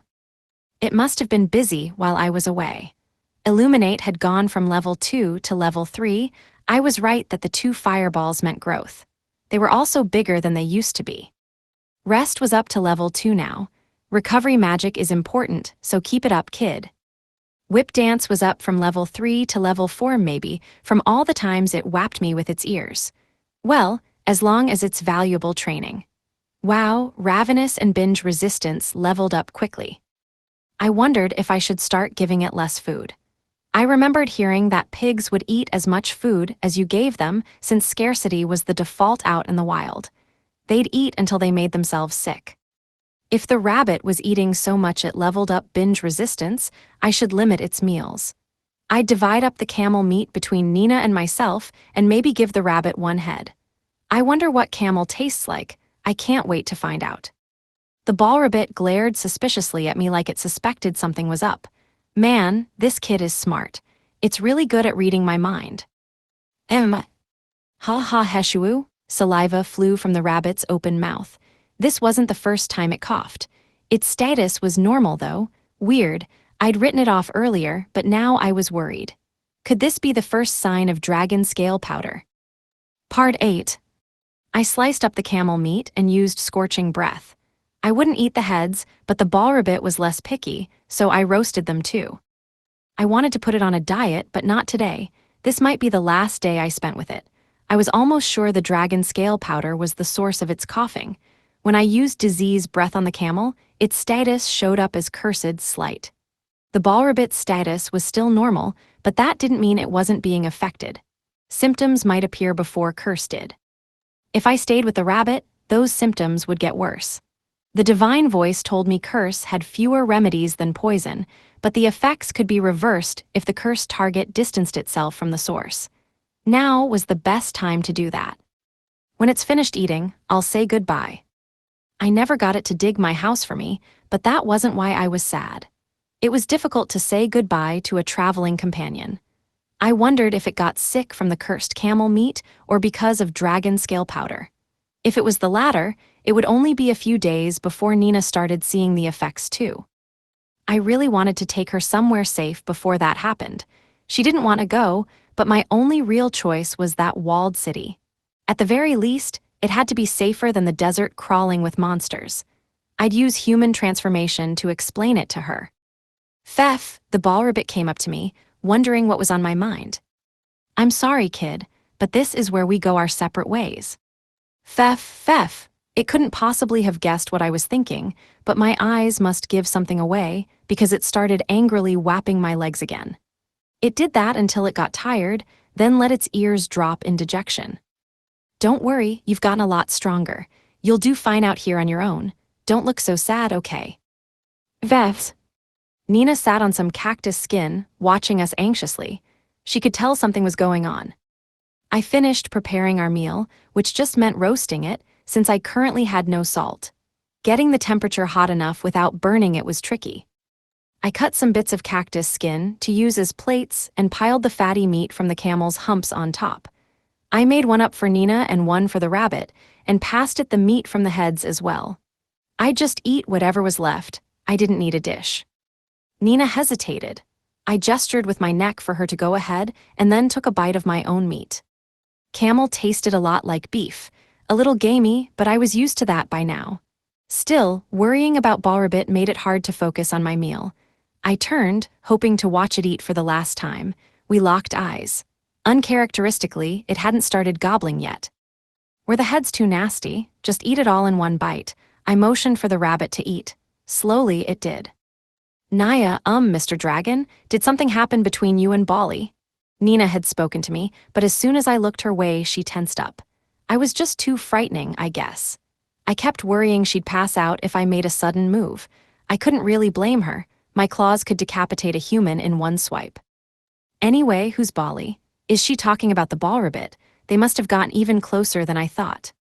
I thought that maybe I should let the Balrabbit take care of her from now on, but it would have its hands full just protecting itself. Still, the time limit of how long we could stay together was ticking down. Balrabbit didn't finish its meal, extremely unusual. Had it realized that it was my fault it wasn't feeling well? It seemed depressed, like it knew what I was planning. Bali, I was spacing out looking absently at the sky, but Nina's voice brought me back to reality. The rabbit's body was shaking, and as I watched, it began to grow larger. Ah, it's evolving. I might as well stick around to see what's gonna happen. Its body grew rounder and its sand-colored fur shed in clumps. It's white now. No, it's a very light pink, almost a peach color. Wow, that's gonna make it hard to blend in with the sand. When we met it was the size of a softball, then a watermelon, and now it was the size of a cushion. Before, it went from miniature to small. What was it now? Species, peach Balrabbit. Status, normal. LV, 130. HP, 3947. MP, 234. Attack, 18. Defense, 20. Magic, 26. Agility, 22. Rank, D. Special skills. Conceal, LV2. Food regeneration, LV3. Resistance skills. Hunger resistance, LV4. Poison resistance, LV3. Binge resistance, LV2. Curse resistance, LV2. Normal skills. Burrow, LV3. Illuminate, LV4. Play dead, LV1. Whip dance, LV5. Swallow whole, LV2. Storage, LV2. Charm, LV2. Gnaw, LV2. Rest, LV2. Clean, LV1. Telepathy, LV1. Title skills. Desert Darling, LV3. Cannibal, LV1. Parasitic Leveler, LV3. Ravenous, LV4. Mutation, LV. Bizarre Gastronomist, LV1. Peach, there are peaches in this world. A peach Balrabbit, huh? I'd expected it to become a medium Balrabbit, but I guess not. It was all the way up to rank D now too. That was higher than the black lizard and the same rank as the orangutangs. The power leveling worked. It's gotten so much stronger. If I kept leveling it, it'd be able to defeat gray wolves. Pretty impressive considering a tiny scorpion nearly took it out when we first met. Digging a serviceable burrow and surviving out here was definitely in its skill set. I wish you well on your journey, huh?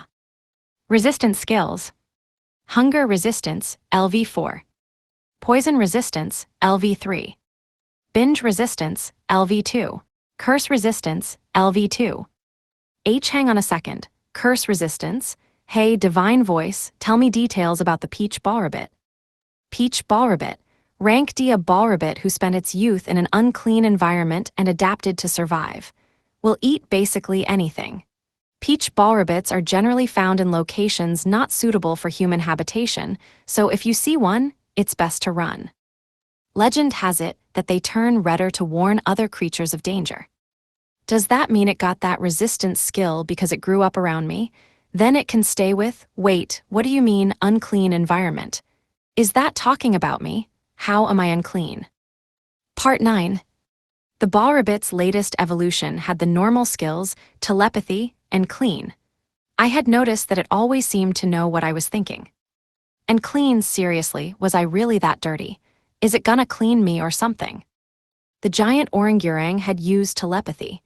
It could read other monsters' thoughts and send thoughts into their heads.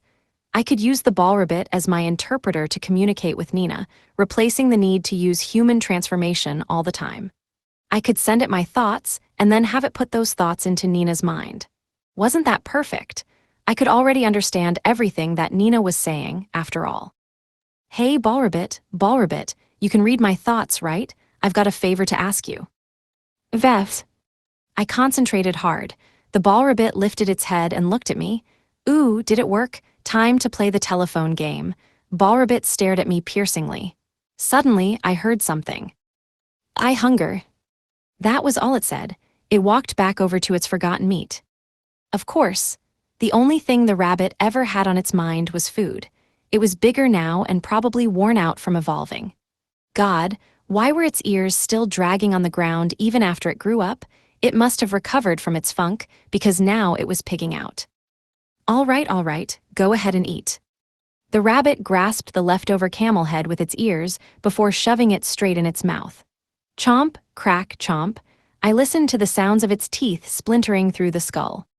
It chewed, swallowed, and moved on to the next head. It finished the third one in the same manner, spitting one of the eyeballs out onto the sand. This is the darling of the desert.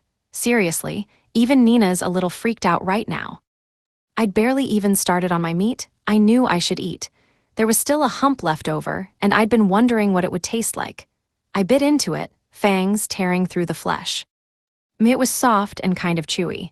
A little like intestines. Made sense, it was just a lump of fat. As I enjoyed the taste of the hump, the rabbit finished eating. I swallowed my last mouthful and turned back toward it, hoping to get back to mind reading. Fef, it turned its neck, or its whole head, I guess, huh? Species, peach ball rabbit. Status, normal. LV, 130. HP, 4747. MP, 134. Whoa, it was almost out of MP, not surprising, since it used Illuminate on the camel so many times, and evolving didn't regenerate magic. The giant orangurang had to spend its MP to use telepathy too. Guess I'd have to wait until tomorrow to try out my ball rabbit translator. I just hoped that Nina didn't show any symptoms before then. I'd never expected to be so hard up for MP all the time. Up until now, I'd relied on my brawn, only ever using magic to cast rest.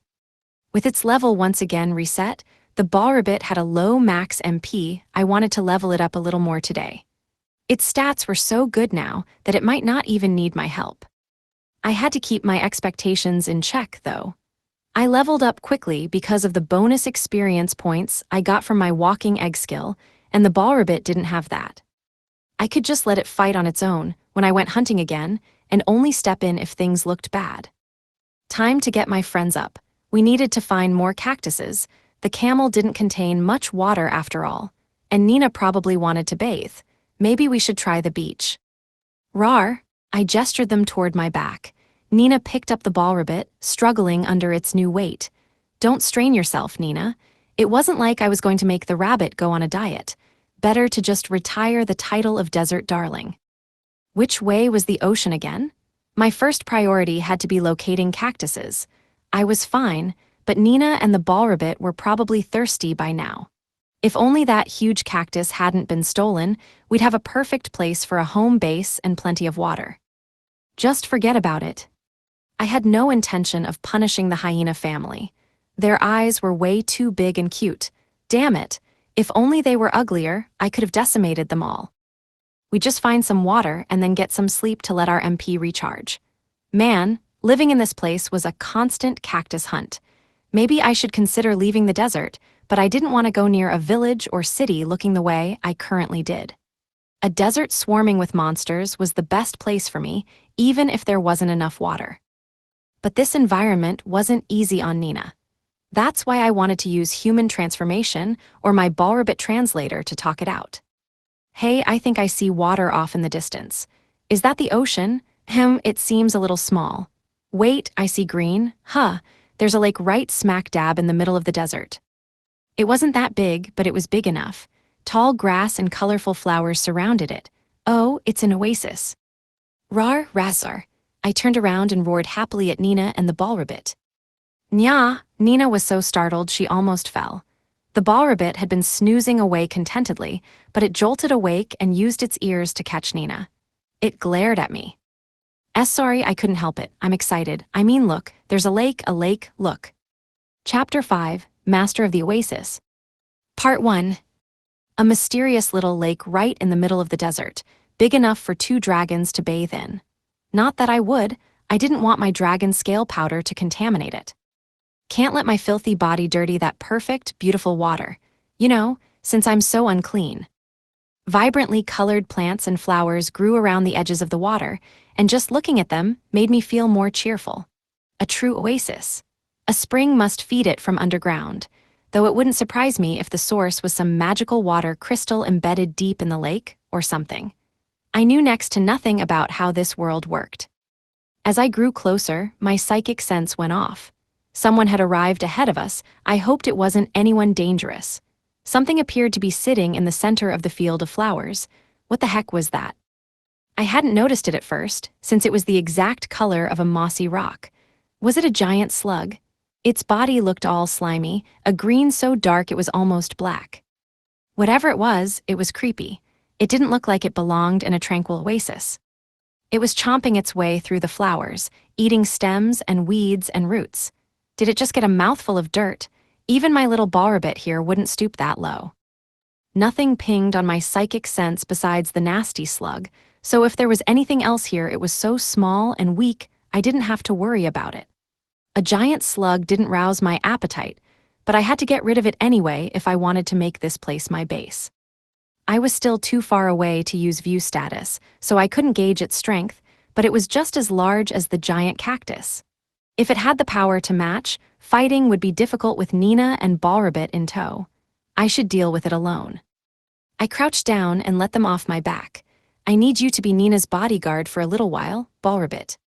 The giant slug must have heard me, because its 2 feelers were suddenly twitching in my direction. I took my place between the flowers and the desert, facing the monster. Now I was close enough for that status check. Species, Amagarashi. Status, normal. LV, 2650. HP, 207,207. MP, 9494. Attack, 190. Defense, 188. Magic, 138. Agility, 163. Rank, C. Special skills. Mollusk, LV. Slimy body, LV. Water absorption, LV3. Automatic MP recovery, LV5. Resistance skills. Paralysis resistance, LV2. Poison resistance, LV4. Magic resistance, LV4. Confusion resistance, LV5. Normal skills. Mirage, LV5. Rain dance, LV3. Burrow, LV3. Water gun, LV5. Lay egg, LV4. Bloodsuck, LV2. Sandstorm, LV2. Elasticity, LV3. Regenerate, LV3. Title skills. Master of the Oasis, LV. Conjurer, LV3. This thing is a rank C monster? It was way faster than it looked and had frickin' Mirage all the way up to level 5. Its stats were on par with the little rock dragon, but I'd defeated one of those, not to mention leveled up since then. I could drop this slug in a couple hits. Once I beat this thing, the oasis was mine. I had to do it for Ballrabbit and Nina. I'd made the right decision leaving them behind. Ballrabbit wasn't ready for a monster of this caliber. Time to focus. My psychic sense was on high alert. The worst-case scenario would be falling for Mirage and dragging out the battle too long. Our stats were lopsided, but this would likely come down to a battle of speed. I stepped into the flowers, moving closer to the giant slug. The front of its body rose, trying to intimidate me. Shaya. It's split into two. Buddy, I know you don't have a duplication skill. The slug on the right was fake, and the one on the left was a little off from its true position. A trick. Psychic sense was working, I wasn't gonna fall for it. Tough luck, giant slug. I moved my attention from the illusion and focused on the place my psychic sense was telling me to look. My vision wavered, and the giant slug on the right disappeared. Gained resistance skill, illusion resistance, LV1. Hell yeah, a new resistance skill. I'm gonna punch its lights out and get rid of it in one blow. I focused my energy into my legs and kicked off the ground, staying low in the sky. I whapped the giant slug across the head with my claws. I put all my momentum into the blow, tearing through skin. I dug deep, scooping out its flesh. GSS Shea? Bodily fluids splattered as the slug screamed. I kept going, flying past, pieces of its flesh stuck in my claws. I shook my hands vigorously, sending bits of slug flying. I spun and landed, turning back to the monster. Blood oozed from its side. Damn, I missed. I thought I got a direct hit on him, but Mirage knocked me off target. Even though I could sense where it was, I couldn't help using my eyes to aim. Should I close my eyes and fight? No, that would cause more problems than it solved. The slug had high defense but not a ton of HP, one good hit should take it out. Its wound was already starting to repair itself. That was regenerate. Its automatic MP recovery skill was high as well. If I let it, this fight would never end. It pointed its feelers straight at me. Honestly, I would have been fine never seeing a giant slug in my life, or a small one either. Now that it knew my attack power was high, it was being a little more careful. It didn't have any super dangerous skills, but it was fast. I had to stay vigilant and use psychic sense to see through Mirage. I wasn't sure whether my breath skills could break through its defense, but at the very least it could keep it busy. The fight with the camel had depleted my MP, though. A distraction might not be viable. I had to defeat it with my next hit. I took flight just as the slug began shooting liquid from its mouth, sticky and translucent. It didn't hit me, but rather wrapped all around the slug itself. WH, what the heck was it doing? In no time at all, the giant slug was surrounded by the sticky liquid. If it was an attack, shouldn't it have directed it at me? Maybe it was a trap. I flew right at it before. It could be trying to catch me and attack once I was stuck. I could probably break free using scorching breath, frying it all in an instant. I stuck with my original plan and dove in, just as it pointed itself at the ground and began to dig. Ah, that's right. I forgot it had burrow. It's fine if you're gonna run away, but I doubt a slimy thing like you can survive in this desert. The likelihood of surrender was low. It was just trying to give itself some space. I could just use my breath attack and make that burrow its grave. I drew nearer to the hole but saw no sign of the monster. Psychic sense began to go crazy, and it didn't just ping once or twice. It kept going. That had never happened to me before. Special skill, Psychic Sense, LV2 has become LV3. I was suddenly able to feel things with a lot more detail. I focused on the sticky liquid. My vision wavered and revealed a bunch of round objects scattered inside. They looked like little spheres about the size of a softball, like Ballrabbit when I first met it. It must have used Mirage to camouflage these round things. It knew I was using Psychic Sense, so it had taken great pains. Still, what were those things? There were at least 30 of them in there, the same dirty green color as the slug. I feel like I've seen something like this before. Oh, they look like frog eggs.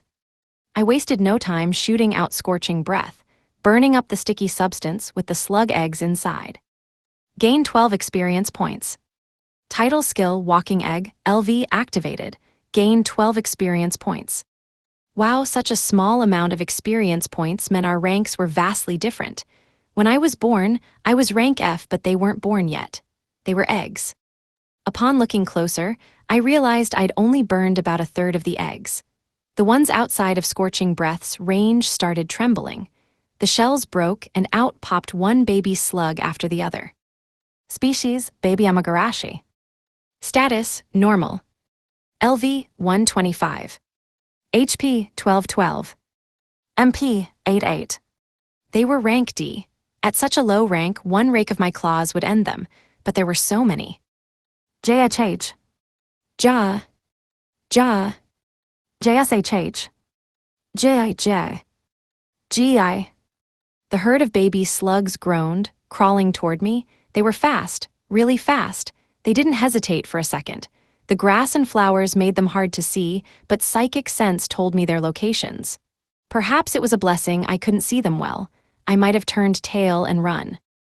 Salt, salt. Somebody bring me some salt. I need something to shrivel them all up at once. I swung my tail, connecting with a couple that got too close.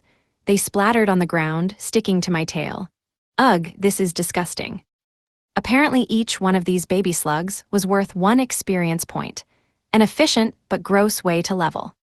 The next baby slug must have known I was going to crush its friend, because it darted out of range of my tail and spat a muddy liquid. Ow, it probably didn't do much damage, but it stung. Knock it off. I don't need to be any dirtier, thank you very much. I wanted to get rid of all of them with my breath, but I'd already used it on full blast. I didn't have much MP left. There were so many eggs. I could use roll to crush them, but they barely had any attack or defense. Using a skill would be a waste, and I didn't want those things sticking to my back. They were fast for slugs, but very slow compared to me. I backed up a little, mindful of the weird liquid, going to town with my tail and claws. Ah, slug skin is getting caught in between my claws. This is gross. This is so freaking gross. I can't take it. I want to run away. I glanced behind me. Nina watched me anxiously as she held Ballrabbit tight in her arms. The rabbit wore its usual expression, swinging its ears around in a baseless holler of encouragement. Is Ballrabbit drooling? Wait, does it want to eat the slugs? I guess they were technically mollusks, but I definitely didn't want to try them. Come on, switch out with me. I'll protect Nina, you scarf down all the babies. All joking aside, I turned my sights back on the little slugs. Our stats were so unbalanced that this was just a slaughter. I made my way through them amidst a stream of the green liquid. Plague Dragon LV-29 has become LV-30. Recently, leveling didn't make me happy at all. I was in such an emotionless state over it that I had to be reaching enlightenment. Finally, I crushed the last baby slug with my tail. Walking over to the giant slug's hole, I looked down. Damn you and your sneaky tactics. Come on out, let's finish this. JSHHH. JSSSHH. JSSSH. Several separate voices came from inside the hole. I backed away just in time to avoid a stream of babies pouring out. You've gotta be kidding me, more baby slug leveling. This was useless, there was no end to them. I just have to ignore the small fry and blow scorching breath directly into the burrow. The babies didn't do much damage, so I wouldn't have to worry about that. The only problem was that I didn't know how deep the giant slug had gone. I hoped the flames would reach it. It would be incredibly annoying if I had to go in after it. The sand was too thick for psychic sense to pick anything up. Should I pour ocean water down there? Salt it out. So many babies, that thing sure was fertile. But why was there only one adult? If they pumped out eggs at this rate, shouldn't the whole desert be filled with giant slugs? Maybe they curbed their own numbers to prevent food shortages. I approached the burrow again, sweeping away the babies with my tail as I went. My psychic sense pinged directly beneath me. It was trying to use the little ones to throw me off its trail. No luck, buddy. Not only do I have psychic sense, but I'm ready for you. I flapped my wings, taking myself high before spinning quickly and heading back down. And just as I expected, the giant slug popped its head out from its burrow. Target acquired. I know you were trying to catch me off guard. Sorry, your brilliant plan didn't work. This time I sliced directly through its neck, using the momentum from my nosedive to decapitate it. It sailed through the air, splitting off into 4 parts. Its body cracked open, flesh sloughing off. Huh, this isn't ordinary flesh. It was all baby slugs. Damn it, I fell for it. That wasn't the giant slug at all. It used Mirage to make a fake giant slug out of a bunch of baby slugs. It was so big it even fooled psychic sense. The real giant slug was still burrowed deep in the earth. The baby slugs crawled all over my body. Yua, they're so slimy. Stop, please just stop. I'm sorry, please stop. You aren't causing physical damage, but I'm going to need years of therapy. W8, are they trying to suck my blood? Come on, Scales, do your job. Blood-sucking slugs are hell on earth. I smashed them with my claws, but there was just no end to it. Should I just use roll and fling them all off? No, not yet. This sucked, but it was just annoying. I wasn't in real danger. The giant slug must know these babies were only buying it time. The question was, buying time to escape or time to plan an attack? I just had to stand my ground and lure the damn thing out. No matter how slimy or blood-sucking these things were, I could put up with it. I crouched down a little, gasping, feigning weakness. Yeah, get a good taste, slugs. It's not every day that a slug gets to suck a dragon's blood. Psychic sense pinged below my tail. This time it really was the giant slug. Come at me, I'll kill you the moment I see you. Shhhhwa. I heard the giant slug's cry and felt something sucking on my tail. Now's my chance. I scooped the giant slug into the air, using my tail to toss it into the sky. I curled up my arms and legs and activated roll, tackling it. Shaya. Image summary: a dragon curls into a ball midair, preparing to strike a giant slug. As I hit the giant slug, the baby slug sticking to me scattered. That didn't kill it, whatever, I can't stop now. I closed my eyes, relying only on psychic sense and tackling it with roll again and again. I had to catch it and land a direct hit before it struck the ground, or it would just burrow back into the sand. My third attempt at a tackle finally connected. Gained 416 experience points. Title skill Walking Egg, LV, activated. Gained 416 experience points. C-rank monsters give so much experience. Plague Dragon LV30 has become LV36. Whoa, I went up a lot. Still, I'd love to never fight another slug again. My max level was 75. I was finally at the halfway point. I just had to keep going. Oh, and get the ball rabbit to teach me some recovery magic. Special skill, Psychic Sense, LV3 has become LV4. Hey, it went up again. I guess I relied on it a ton in this battle. It was crucial for both attack and retreating. There are a ton of baby slugs left. Maybe I'll have the ball rabbit help me clean these guys up. We could get through them fast together, but I don't want to leave Nina on her own. I looked back toward the oasis. It began to warp and waver right before my eyes. What's happening? The colorful flowers faded, the clear water turned muddy, the lake grew shallow. In no time at all, a desert paradise became nothing but a murky pool, surrounded by plain, dirty weeds. A fitting place for the remaining baby slugs still crawling about. What's going on? This is some kinda scam. Excuse me, this isn't what I signed up for. Give it back. Give me back my oasis. I got soaked in slug slime fighting for this place. Give me back my oasis. Resistance skill Illusion Resistance. LV1 has become LV2. You're too late. Why did you wait until I got tricked to do that? For real, what just happened? That oasis was just an illusion? That's so cruel. This is just a muddy puddle. If I'd known, I never would have fought for it in the first place. What the heck did that giant slug have against me to put me through all this? Part 2. I stood in front of the giant slug's body to check its detailed information. Amagarashi, rank C, uses its powers to attract rain clouds and create pools of water to use as a nest. Due to this, areas inhabited by many Amagarashi tend to dry up. They often use illusions to make their babies look like other animals and draw in prey. I was totally fooled and got lured into the giant slug's nest. I felt pathetic and sick to my stomach. Wait, this place wasn't a desert because there were a ton of giant slugs around, was it? I hadn't seen any pools of water like this one, and from what I could tell, this had been a desert for a long time. What if eons ago it was a giant slug paradise? Well, who even cared at this point? I needed to figure something else out. Nina can't possibly drink this water. It's the same color as the slug she'll get sick. It probably wouldn't do anything to me, but I didn't want to drink it either. That slug really put me through hell. My heart was broken. As I stood there hanging my head, the herd of baby slugs gathered around me. I whacked them away with my wings.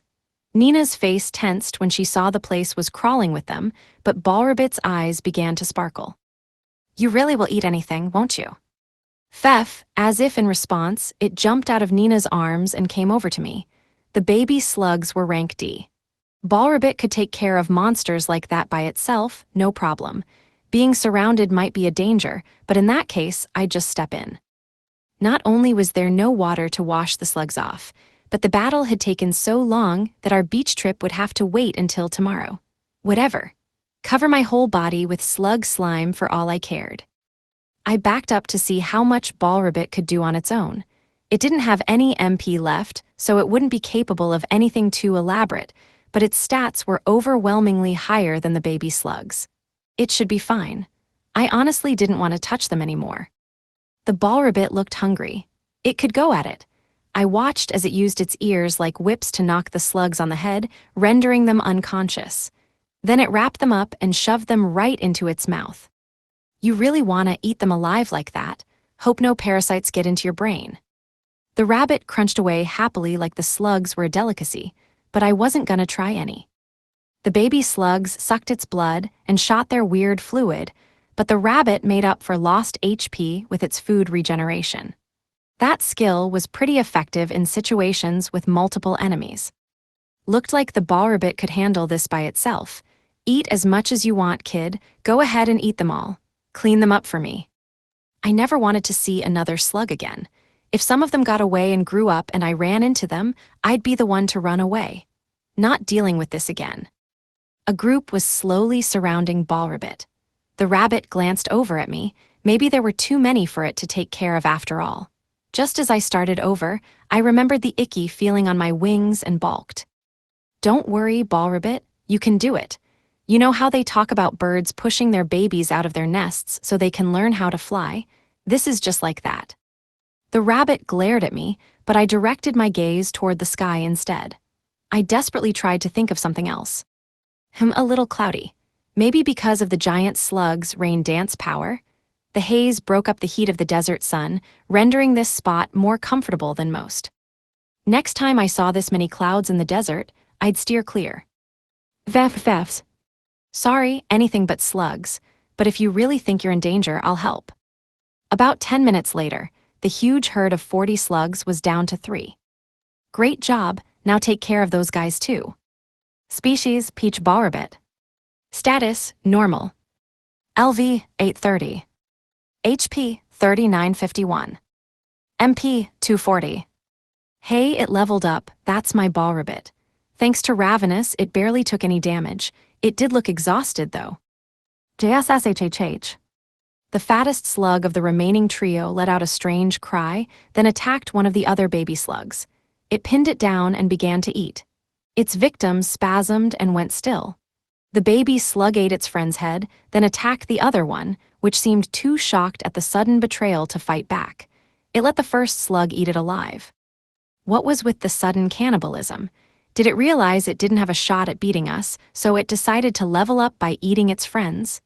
It swelled larger, then made its way toward Ball Ribbit. JSSSHHH. PFFs. This wasn't good. The Ball Ribbit had plenty of HP, but it was too tired to fight a stronger enemy right now. Its reflexes were sluggish. It wasn't tracking the slug as fast as it usually could. JSSSHHH. The baby slug pounced. The Ball Ribbit covered its face with its ears. That's a bullshit tactic, come on. You can't just hide. All that's gonna do is put you at a disadvantage in battle. I reached out and skewered the baby slug on my claws. Gain 2 experience points. Title skill Walking Egg, LV activated. Gain 2 experience points. I got that sticky slime on my claws again. You, and slug guts in between them. Pfeff, Ball Ribbit took its ears away from its face and looked up at me. I shook my arms. The skewered baby slug flew off, landing in the muddy pool of water and sinking in. Part 3. I gave up on traveling anymore today. The beautiful lake was just a muddy pool with an illusion layered over it, but at least it was slightly cooler here. Though thin, the clouds shielded us from the sun, lessening its intensity. The Ball Ribbit was completely exhausted after its battle with the babies, and Nina seemed tired out from the long journey here. I tried to be careful, but they got jostled around a lot while riding on my back. I doubted a plague dragon was ever meant to transport people in the first place. We could all do with some rest. Tomorrow, I could use the Ball Ribbit's telepathy or my human transformation again. Then, I could have a proper conversation with Nina. I gathered up a bunch of long grasses growing around the mud pit to make a place for Nina to sleep. I doubted it would be comfortable, but I was sure it was better than nothing.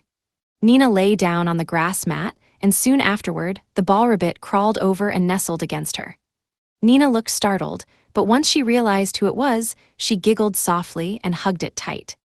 Those two sure were close. Maybe the animal ears were a shared kinship. I waited until they both fell asleep, then lay on my belly facing them. I closed my eyes and let myself drift, careful to leave psychic sense monitoring the situation around us. If necessary, I could leap into action. If the trespasser was a giant centipede, I'd run as fast as I could. I relaxed and focused on resting. Eventually, I felt light on my face and opened my eyes. Morning had come, the sun rising while I slept. I poked myself lightly in the head with the tip of my tail, then shook myself. There. Now I was awake, but with psychic sense running the whole time, my night hadn't been restful. I was a dragon, I'd manage, but I really would like a full night's sleep for once. I'd love one day a week where all I had to do was chill. Life had been so much easier in the forest. There weren't high-ranked monsters around, so there was no chance of me being attacked overnight. I always slept soundly. We had a pleasant lake within walking distance to provide us with water, and, thanks to the gray wolves, we never wanted for food either. What was the point of complaining, though? Once I leveled up high enough to take down a giant centipede, everything would be fine. Searching for food and water would be much easier, and I'd finally be able to get a good night's sleep. I needed to think positive. The ball rabbit's MP should be restored by now. Time to experiment with its telepathy. Where'd it go? It fell asleep cuddled up to Nina last night, but now she was alone on the grass mat. She was smiling in her sleep and murmuring softly, "Zznya." She must be having a good dream. She was pretty cute when she was asleep. I wondered if she was dreaming about her hometown before I remembered her predicament. She probably had nothing but bad memories of that place. "Thank you, Nya Mr. Dragon, thank you for everything, ZZZ. Hey, you're gonna give me a heart attack. Why do you have such a silly, happy look on your face?" She did thank me a lot when she was awake, but always very nervously. I had next to no experience being treated kindly by humans in this life. My defenses against gratitude were extremely low. Wait, I don't have time to think about this. "Where are you, ball rabbit? Where'd you disappear to?" Maybe Nina's sleeping mat was uncomfortable, and it dug a burrow after all. I turned my psychic sense up higher and scanned my surroundings. I picked up the ball rabbit making its way toward the mud pit, ears dragging on the ground. What's it doing? Don't tell me it's going to drink that muddy water. That was gross even for the ball rabbit. I chased after it. Pfeff, the rabbit drew up close to the edge, its ears standing up. It made a soft noise and blue light shot from its body into the muddy pond. Ripples spread along the surface, and suddenly I was looking at clear, fresh water. It decontaminated it. It was just one tiny section of the pool, but the water in front of the ball rabbit was now transparent and pure. It turned toward me and let out a proud, "Pfeff." Then it started to drink. "Hey, since when could you do that, ball rabbit? First I've heard of it. Oh, hold on. Maybe it's that new skill it got when it evolved clean."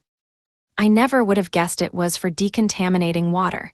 It must not have been able to do it yesterday when it was out of MP. What a windfall. This was super lucky. I should go and wake Nina up. She never complained, but I could tell yesterday that she was thirsty. She'd be thrilled once she saw this place. I rushed back to the grass mat and woke her up with a gra. "Enen Naya." My roar startled her awake, and she sat up in a panic, flailing on her mat. After hearing her talk in her sleep, I'd figured we were okay, but I guess anyone would get freaked out if a dragon roared directly into their ear. If I were a human, I'd probably pass out. She must be so tired. Maybe I should have just let her wake up naturally. I was just so excited. Now I felt bad. Nya, good morning. Mr. Dragon, why are you crouched down like that?" "Gra, I was trying to apologize." Part 4. I took Nina over to the ball rabbit. "Naya, the water is so clear here." Her eyes widened when she saw it. "Pfeff," ball rabbit puffed its chest out proudly. Well, it was already so round I couldn't tell if it was puffing it out or not, but that was the vibe. After drinking, Nina's color looked much better. I was thirsty too, so I crouched down beside Nina and stretched my neck out, dipping my mouth into the lake to slurp it up. It was good, almost sweet. I know it's just normal, but real water is so much better than the stuff you get from cactuses. My drink was interrupted by something sticking to my teeth. Puzzled, I stopped, but not in time to prevent getting a lump of mud. That's right, Balrabbit only purified a small portion of the water. Of course, I'd drain it with my big slurping snout. Sure enough, the clean water was gone and only the muddy part remained. I coughed and spat. The inside of my mouth feels disgusting. My throat is all itchy and sticky. Oh my God, what if I swallowed a slug corpse? I'm pretty sure I tossed some into the water. I never wanted to think about a single slug in my life ever again. After I'd spit out as much as I could, I started to feel better. But now I needed something to cleanse my palate. I didn't even care if it was seawater at this point, though the salt might be unhealthy. I'm sure it's fine. I'm a dragon. Maybe I'd even get sodium resistance. Was there a fat resistance too? Now I'm even thirstier. I glanced over at the Balrabbit. Its ears were reaching toward me. Oh, it was pissed. Vef. I'm sorry. I didn't mean to drink it all. I was just so thirsty I couldn't stop myself. I'd really appreciate it if you purified some more, though. It whacked me with its ears, as usual. How much did it plan on leveling up Whip Dance? The whaps were actually starting to hurt. It still didn't do any damage, but I could feel the impact through my scales. The Balrabbit was a D-rank monster now. It only needed to evolve one more time, and it would be the same class as the little rock dragon. If it whipped me with C-rank strength, it might kill me. Oh, wait, we've got more important things to do than look for water. Time for a telepathy experiment. I roared softly. Come on, Balrabbit, stop being mad at me. Let's do mind reading. The Balrabbit puffed out its cheeks, turning away in a huff. I said I'm sorry. I promise I'll get you some good food. Slugs, not yummy. The Balrabbit's thoughts made their way into my head. I means you looked like you were enjoying them, or maybe you were just that hungry. All right. I promise I'll give you something actually tasty. Just use telepathy for me, and clean the water. The Balrabbit's eyes swiveled my way. I had its attention, time to sweeten the deal. How about salted, roasted camel meat? The humps taste like intestines. They'll probably be amazing with seasoning. It didn't react at all. Telepathy worked via thoughts. Maybe I should picture it rather than just think in words. I imagined butchering up a camel and sprinkling salt all over it. I let the sense memory of tearing into roasted camel meat flow through me. Fef, the rabbit hopped my way. Hook, line, and sinker. All right, Balrabbit. Ask Nina where she wants to go. We can't make any moves until we figure that out. The rabbit's ears drooped weakly and it puffed out its cheeks. It looked at Nina and then looked back at me. Fef. It clearly didn't want her to go. Well, I can't help it. My dragon scale powder is going to poison her. She can't stay here. If she starts showing symptoms before we have a plan, we'd have to abandon her in the middle of the desert. The Balrabbit looked at Nina. She picked it up and brought it in close. Naya, Bali. That was all she said out loud.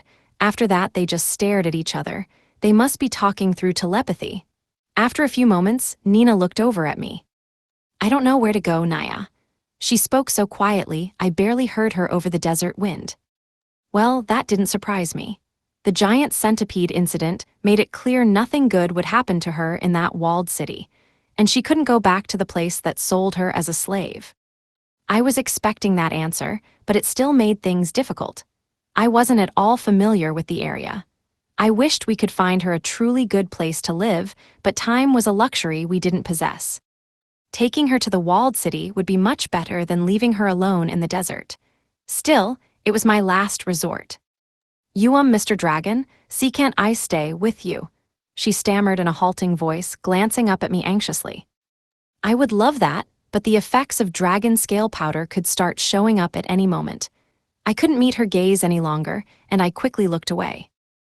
Sorry, Naya, I know it would be a lot of trouble. All I do is eat up your food. I can't contribute at all. She curled up into a little ball.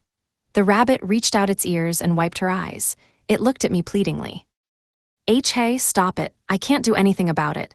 You have telepathy, so you know what I'm thinking. I had nothing else to say. I shook my head, flustered. I'll just have to find another village for her HM. An unsettled feeling swept over me. I activated psychic sense and felt several pings coming from off in the distance. I couldn't see anything yet, but they were headed right toward us. They were large, moving at roughly the same speed as the giant centipede. The slug's rain clouds were still above us. Maybe they were coming in search of water.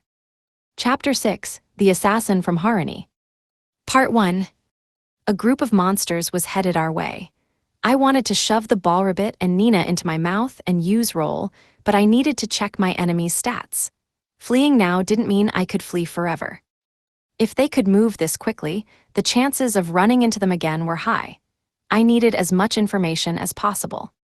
But what if this wasn't even their max speed? Maybe I should run while I still had the chance. Please, please, please do not be as nasty as the giant centipede. Please only have high speed and low power. I focused on psychic sense. Individually, the creatures weren't huge. Surely they couldn't be that strong. They were rank C at the very most. Regardless, I needed to let the ball rabbit and Nina know my plans. Gra, they both jumped in surprise. I should put them both into my mouth, just to be safe. Chances were the monster would target Nina, whether I decided to fight or run, and I couldn't discount the possibility of a long-range attack like heat beam. I couldn't run with them on my back. I opened my mouth wide and stuck out my tongue. Come on, get in. Nina's own mouth fell open, and she looked at the ball rabbit. Oh, that's right. The only time she's been inside of my mouth was when she was unconscious. You jump in first, ball rabbit. Show her how it's done. Feff. The ball rabbit resisted, shaking its head. This is no time to be difficult. Our lives are on the line here. Come on, you can just wash off later in the ocean. No. It was using telepathy, just to say no. Listen, if the enemies are that fast, the only way we'll outrun them is with roll. Don't you understand? I'm not doing this to annoy you. What? Is my mouth really that dirty? Well, I guess you still wouldn't want to ride in it even if it were clean. The ball rabbit expertly used its ears to dig a hole and burrowed inside, covering itself up. Hey, come out of there. This is no time for jokes. Damn it, psychic sense told me the enemies would be here any minute. I looked toward the top of the hill. Straining my ears, I heard faint footsteps on the wind. There they were, horses, but no ordinary horses. They were huge, with uncomfortably long legs, like the sort that had pulled the carriage Nina was in. There were humans riding the horses, with heads wrapped in turbans and cloaks streaming out behind them. They carried weapons on their hips. 1, 2, 3, about 8 men on horseback appeared over the crest of the hill. They didn't slow down when they saw me. The second man from the front held a golden instrument that looked like a telescope. I got the feeling they'd known I was here from the start. They weren't after water, they were after me. This did seem to be their maximum speed, though. I could outrun them. The rumors are true. It's really here, it's huge. Don't get too close. Stay back and shoot it with arrows. Hey, there's a person with it. No, look closer. It's just a demi-human, don't pay it any heed. If it gets in the way, kill it. Nina drew closer to me. I could feel her trembling through my scales. Were they soldiers from the walled city? I wanted to ask a human for advice on Nina, but these guys were clearly not worth talking to. They were my enemies. There would be no negotiating with them. They were out for blood. Their intentions were so obvious that I didn't even need to use human transformation to get a read on them. No point. Rawr, come on, ball rabbit. Come out. We gotta use roll to run away. These guys aren't anything to sneeze at. The sand dunes swayed slightly in response. An image of the rabbit inside the burrow was projected straight into my brain, shaking its head back and forth vehemently. Are you really that scared? I'm gonna leave you behind then. Are we really going to do this, Commander? I've never heard of such a small group taking on even a juvenile dragon. Maybe we should return home and report. If we go home now, the hero will take all our glory, one of them yelled. The man in front flashed the others a grin. Don't be afraid. I've been in a hunting party that killed a dragon at least this size. Let me take the lead. You just watch and make sure the dragon doesn't escape. And make sure to aim your arrows at its eyes and mouth. Image summary. A line art image shows a group of turban-wearing men on horseback, armed with spears and bows, riding forward. That's right, I can just fly away. Good idea, old dude. I'm gonna steal that one from you. Hey, Ballrabbit, I'm not gonna use roll. Get out of there, I won't put you in my mouth. I'll dig you out myself if I have to. On second thought, the humans were already so close, I wondered if I should just chase them away. Depending on their stats, I could take Nina somewhere safe and then come back for the Ballrabbit. The men were obviously targeting me. I focused on the man in front, who was holding his spear at the ready. He was bald beneath his turban. He ordered the other men to shoot arrows. He was the only one with a close-range weapon, and he oozed confidence. He rode the biggest horse, and his saddle and bridle were elaborately decorated. He had to be their best fighter. Hagen Baumann. Species, Earth human. Status, normal. LV, 2245. HP, 8282. MP, 6868. Attack, 97 plus 26. Defense, 63 plus 24. Magic, 47. Agility, 48. Equipment. Weapon, Harani Soldier's Spear, C. Armor, Harani Soldier's Breastplate, C. Special Skills. Grecian Language, LV5. Swordsman, LV4. Guaranteed Bullseye, LV2. Fury, LV2. Resistance Skills. Magic Resistance, LV2. Confusion Resistance, LV2. Normal Skills. Shockwave, LV3. Clay, LV3. Rest, LV3. 8-Hit Punch, LV1. Title Skills. Harani Soldier, LV3. Wow, he was much weaker than the giant slug. That thing had attack power of around 200, but this guy didn't even come close with his weapon. His skills were weak too. He was about the same threat as a rank D+ monster. Well, I figured all 8 of them together might equal the little rock dragon's power, but I wasn't worried. I couldn't see how they hoped to damage me with an attack score of 100. Honestly, I was more scared of the horses than the guys riding them. I just chased them all back home. Part 2. Hagen, the man with the spear, was shouting orders to his fellow soldiers. Listen up. I'm going to circle around behind the dragon. You catch its attention while staying out of the range of its breath attacks, then shoot it in the eyes. Sorry, but just so you know, I understand everything you're saying. Yelling out your entire battle plan is dumb, especially if you're trying to fake me out. Just as Hagen said he would, he charged toward me, then veered left to circle around. A few others gathered behind my tail. Were they trying to box me in? Go, Maria, go tease that stupid, slow dragon. I didn't know what he meant, but then I realized that huge horse must be called Maria. The big black mare obeyed her master and picked up speed. I reached out and grabbed Maria's tail just as she slipped past me, pinning her in place. Hee-hee-in, Maria let out a high-pitched whinny. Her tail caught, she stopped in her tracks and reared up, kicking her front legs at nothing. Nay-yay.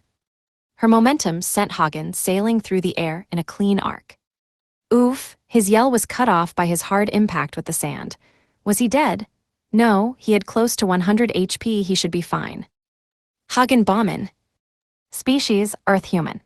Status, normal. LV, 2245. HP, 3282.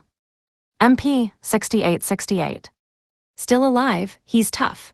I pulled my claw out of the ground, and as soon as Maria was free, she raced away as fast as she could. Ah, Maria, Hagen moaned sadly, reaching after her with both arms. Maria paid him no heed, disappearing over the rise of the hill. Hagen's head drooped with defeat. That was him taken care of. I turned to the other 7 soldiers. One of them, upon seeing Hagen so easily dispatched, screamed and ran for it. I told you we should go home and give a report first. The other 6 glared after the deserter and then back at me, readying their weapons. 4 of them had bows, while the other 2 had swords. The latter charged, flanking me on the left and right. Stop it. I had to make sure neither of them attacked Nina. They might use her to try to distract me. Why is there a demi-human here? Plague dragons like to keep humans alive to eat them later. I heard a poem about it once while I was on an expedition. Hang on just a second here, that's slander. It probably depends on the dragon. What an awful creature, we have to rid the world of it. The archers sneered. What a nasty conversation to have right in front of someone. Well, as long as they kept their filthy eyes off Nina, that was all I cared about. Elle didn't like their attitude. I swatted their arrows aside with my claws. Thinking I was distracted, the men flanking me charged. I swept my tail under their horses' hooves. Arg! Whoa! Their screams were so loud that they were an active distraction. I turned back just as an arrow struck close to my foot, my blind spot. If they got too close, I wouldn't be able to avoid them. The tip of the arrow shone in the sunlight, covered in a slick black liquid. Poison, probably. They came prepared. The slave trader from the carriage must have told people in town that he saw a dragon in the desert. Their stats were low to act so cocky, but if they had a special anti-dragon poison, that made more sense. They were humans, and therefore didn't have any bonkers skills, but I'd still been overconfident. Humans could be dangerous in their own way. The desert was crawling with terrifying monsters, but what were they compared to an intelligent species who built cities and made technological advances? Obviously, they would have ways to deal with dragons. An arrow hit my foot and clattered off my scales. Not even a scratch. The camel's thorns stabbed me, though. Maybe they should be firing those instead of arrows. The archers watched their arrows bounce off me in a state of shock. They stopped in their tracks, faces expressionless. I just needed to give them a good scare, and they'd run off home, I was sure of it. Raya, I lifted my face toward the sky and let out a loud bellow. One of the men dropped his bow and fell off his horse. Cool, you guys leaving or what? Waya. Waya. Waya. The 3 remaining men shot wildly. Hey, knock it off. If one of those arrows hits Nina, I'm gonna be pissed. Leave. A voice flashed through my mind. Was that telepathy? I'd thought it was one of the men in front of me, but they all froze. They could obviously hear it too. All the color left their faces, and their teeth began to chatter. They all stared at me. No, that wasn't me. Wait, is there another monster here? Are you really ready to fight me? In that case, I will tear off your arms and legs, rip off your skin, and suck out your intestines. The 3 men screamed their heads off and fled back the way they came. Well, their horses ran back the way they came, carrying the men like sacks of grain. Hold on tight. The 2 swordsmen scrambled onto their own horses and ran. Without his beloved Maria, Hagen was forced to flee on foot. Man, the walled city was far away, huh? Good luck, dude. Hope you and Maria find each other again. Even though I'm the one who split you up, I guess. Vef. That was you who used telepathy just now, wasn't it? I can tell by that smirk on your face. Awesome, but likely there would be even more tales of terrifying dragons by the end of the day. Psychic dragons who would threaten people with their minds. Title skill, Protective Spirit, LV6 has become LV7. And when I let enemies get away, Protective Spirit levels up. That's my highest level skill right now, isn't it? Yeah, it is. And then the next highest is Wrongdoer at level 6. I feel like that one levels up when I breathe, so there's nothing I can do about it. Oh, I have View Status at level 6 too. I use that one a lot. After that, there's Roll level 6 and Loneliness Resistance level 6. The other higher ones are at level 5. I wonder if my next evolution options will include Rolling Dragon or Lonely Dragon. Part 3. All the humans disappeared beyond the hill. That guy Hagen made it all the way there on foot, but I was a little worried about him. Maria didn't come back, and none of the other soldiers offered him a ride. They were too busy running away as fast as they could. They were about 3 times faster fleeing than they were on the way here. My fault, I guess, but I was acting in legitimate self-defense, and I didn't hurt anyone. Why did the giant centipede ignore me when everyone else won't leave me alone? I'm just glad it was humans and not another powerful monster. I let out a sigh of relief. Nina must have thought I was upset because she looked startled. God, I really wanted to become a human as fast as I could. The ball rabbit climbed out of its burrow and shook the sand off. Vefs. It let out a little sigh of its own. Nina giggled and picked it up. The rabbit's eyes softened happily. I remembered back to when I was a kid dragon and met Maria. Man, now I felt sentimental. My body had changed so much that now it all seemed like it was long ago. I wondered what the black lizard and the orangutangs were up to. Were they still making pottery and drying jerky? I hope no other monsters got them.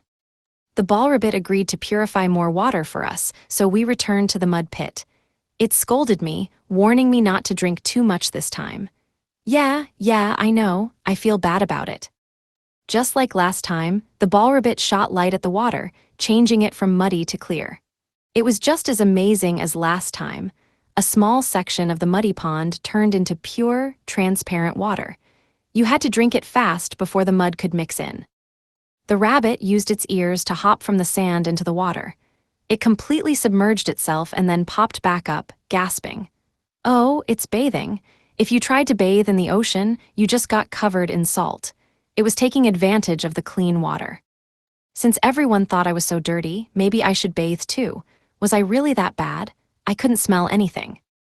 But smelly people sometimes just get used to their odor. Now I'm getting self-conscious. Igra. Hey, ball rabbit, can I wash myself? It glared at me. That hurts my feelings. You're like a kid who doesn't want to take a bath after their dad uses the bathwater.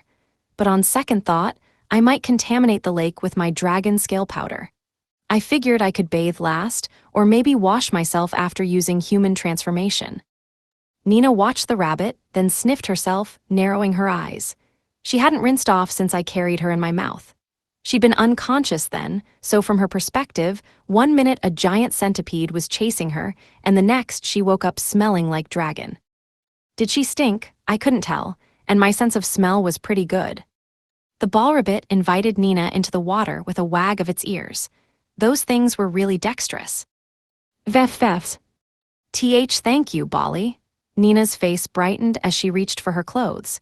She was wearing what were basically tattered rags, just like the other demi-humans in the carriage. A lot of the buttons on her dress were missing. She unbuttoned the remaining ones, exposing a pale shoulder.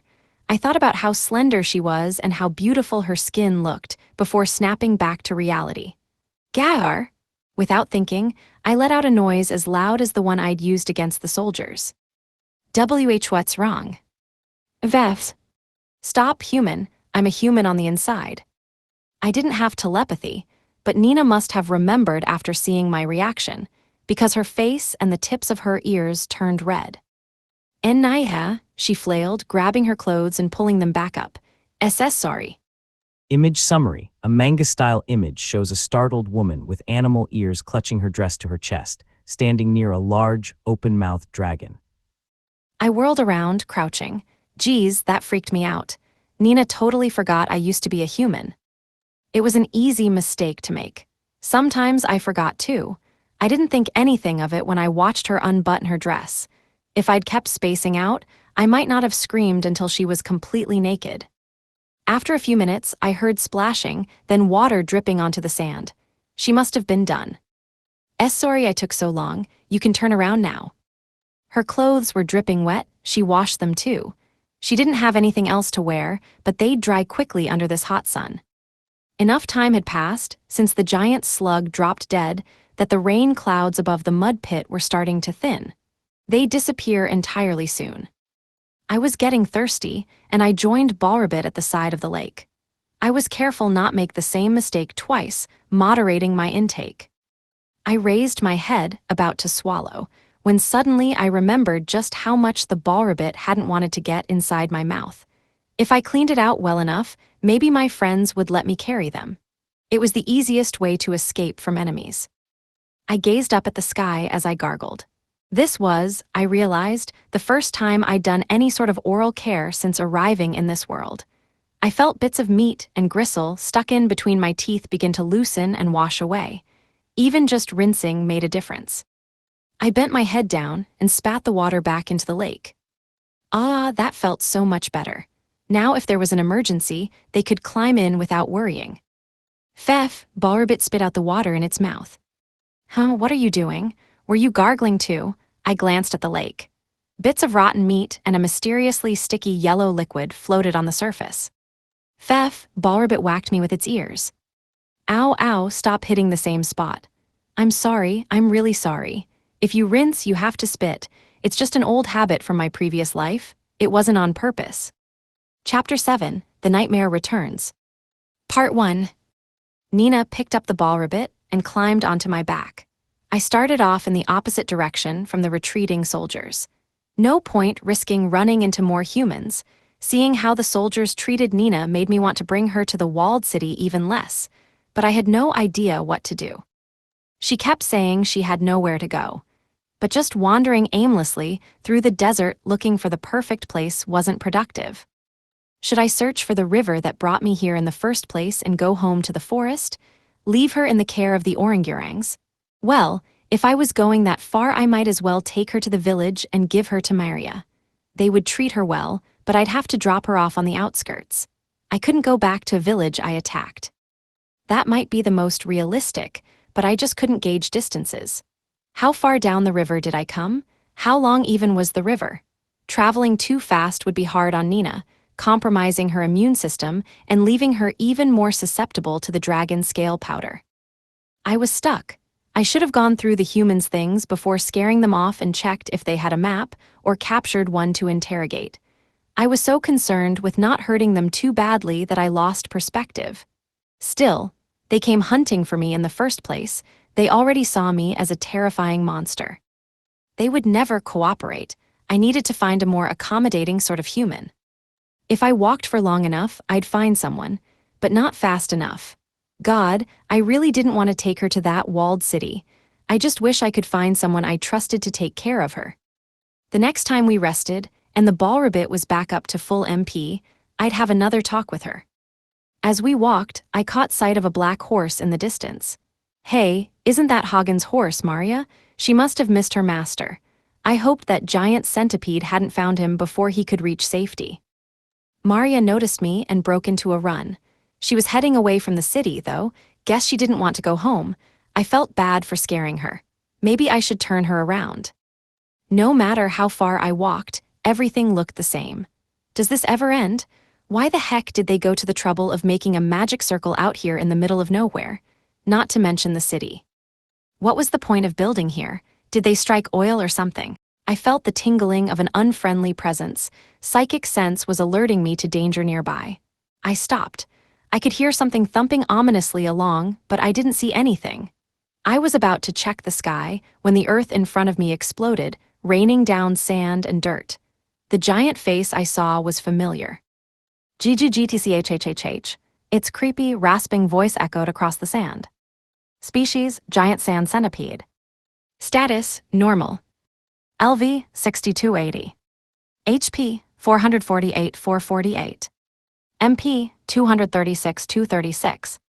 Ah, it's back. This is the one thing I didn't want to happen. Why? Why did you come all the way out here? Do you have a crush on me? Oh God, what if there were a ton of giant sand centipedes in this desert? You're the same one I saw before, right? Please tell me you are. Also, your burrowing skills are amazing. Could you dig me a nest?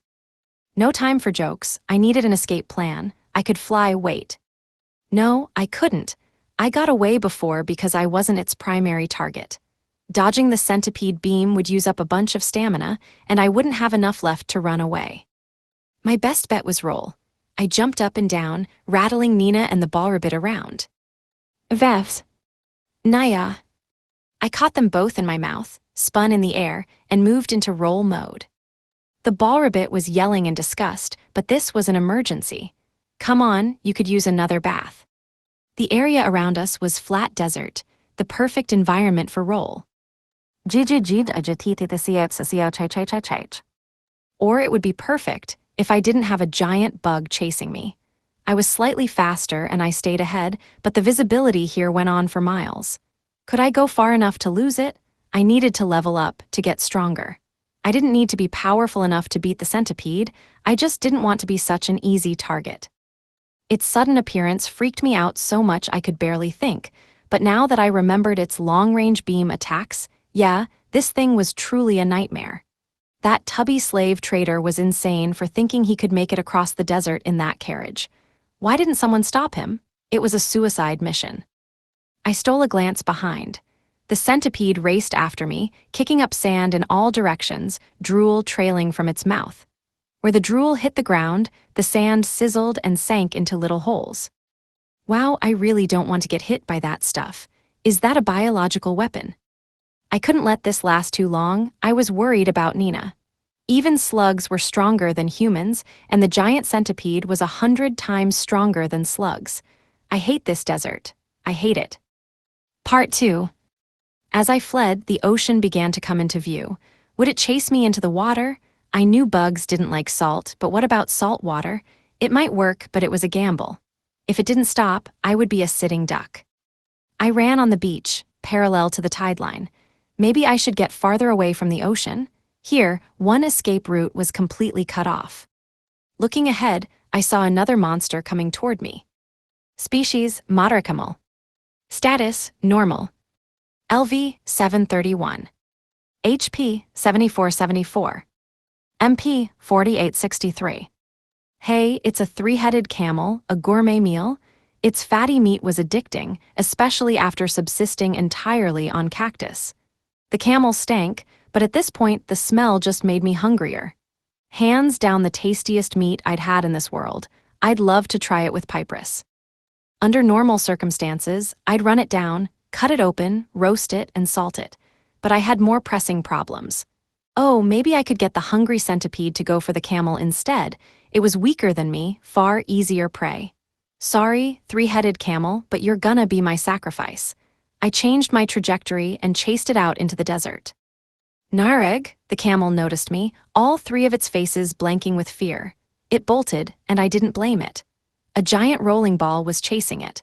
Back when I was a human, being chased by a giant rolling ball would have given me lifelong trauma. I'd scream every time I saw a marble. Unfortunately for the camel, it couldn't outrun me. I could have chased it down even without roll. What a weird sight we must be. A giant centipede chasing a dragon ball chasing a three-headed camel. Don't be angry, camel, it's just the food chain. You know, survival of the fittest or whatever. I'm in danger too.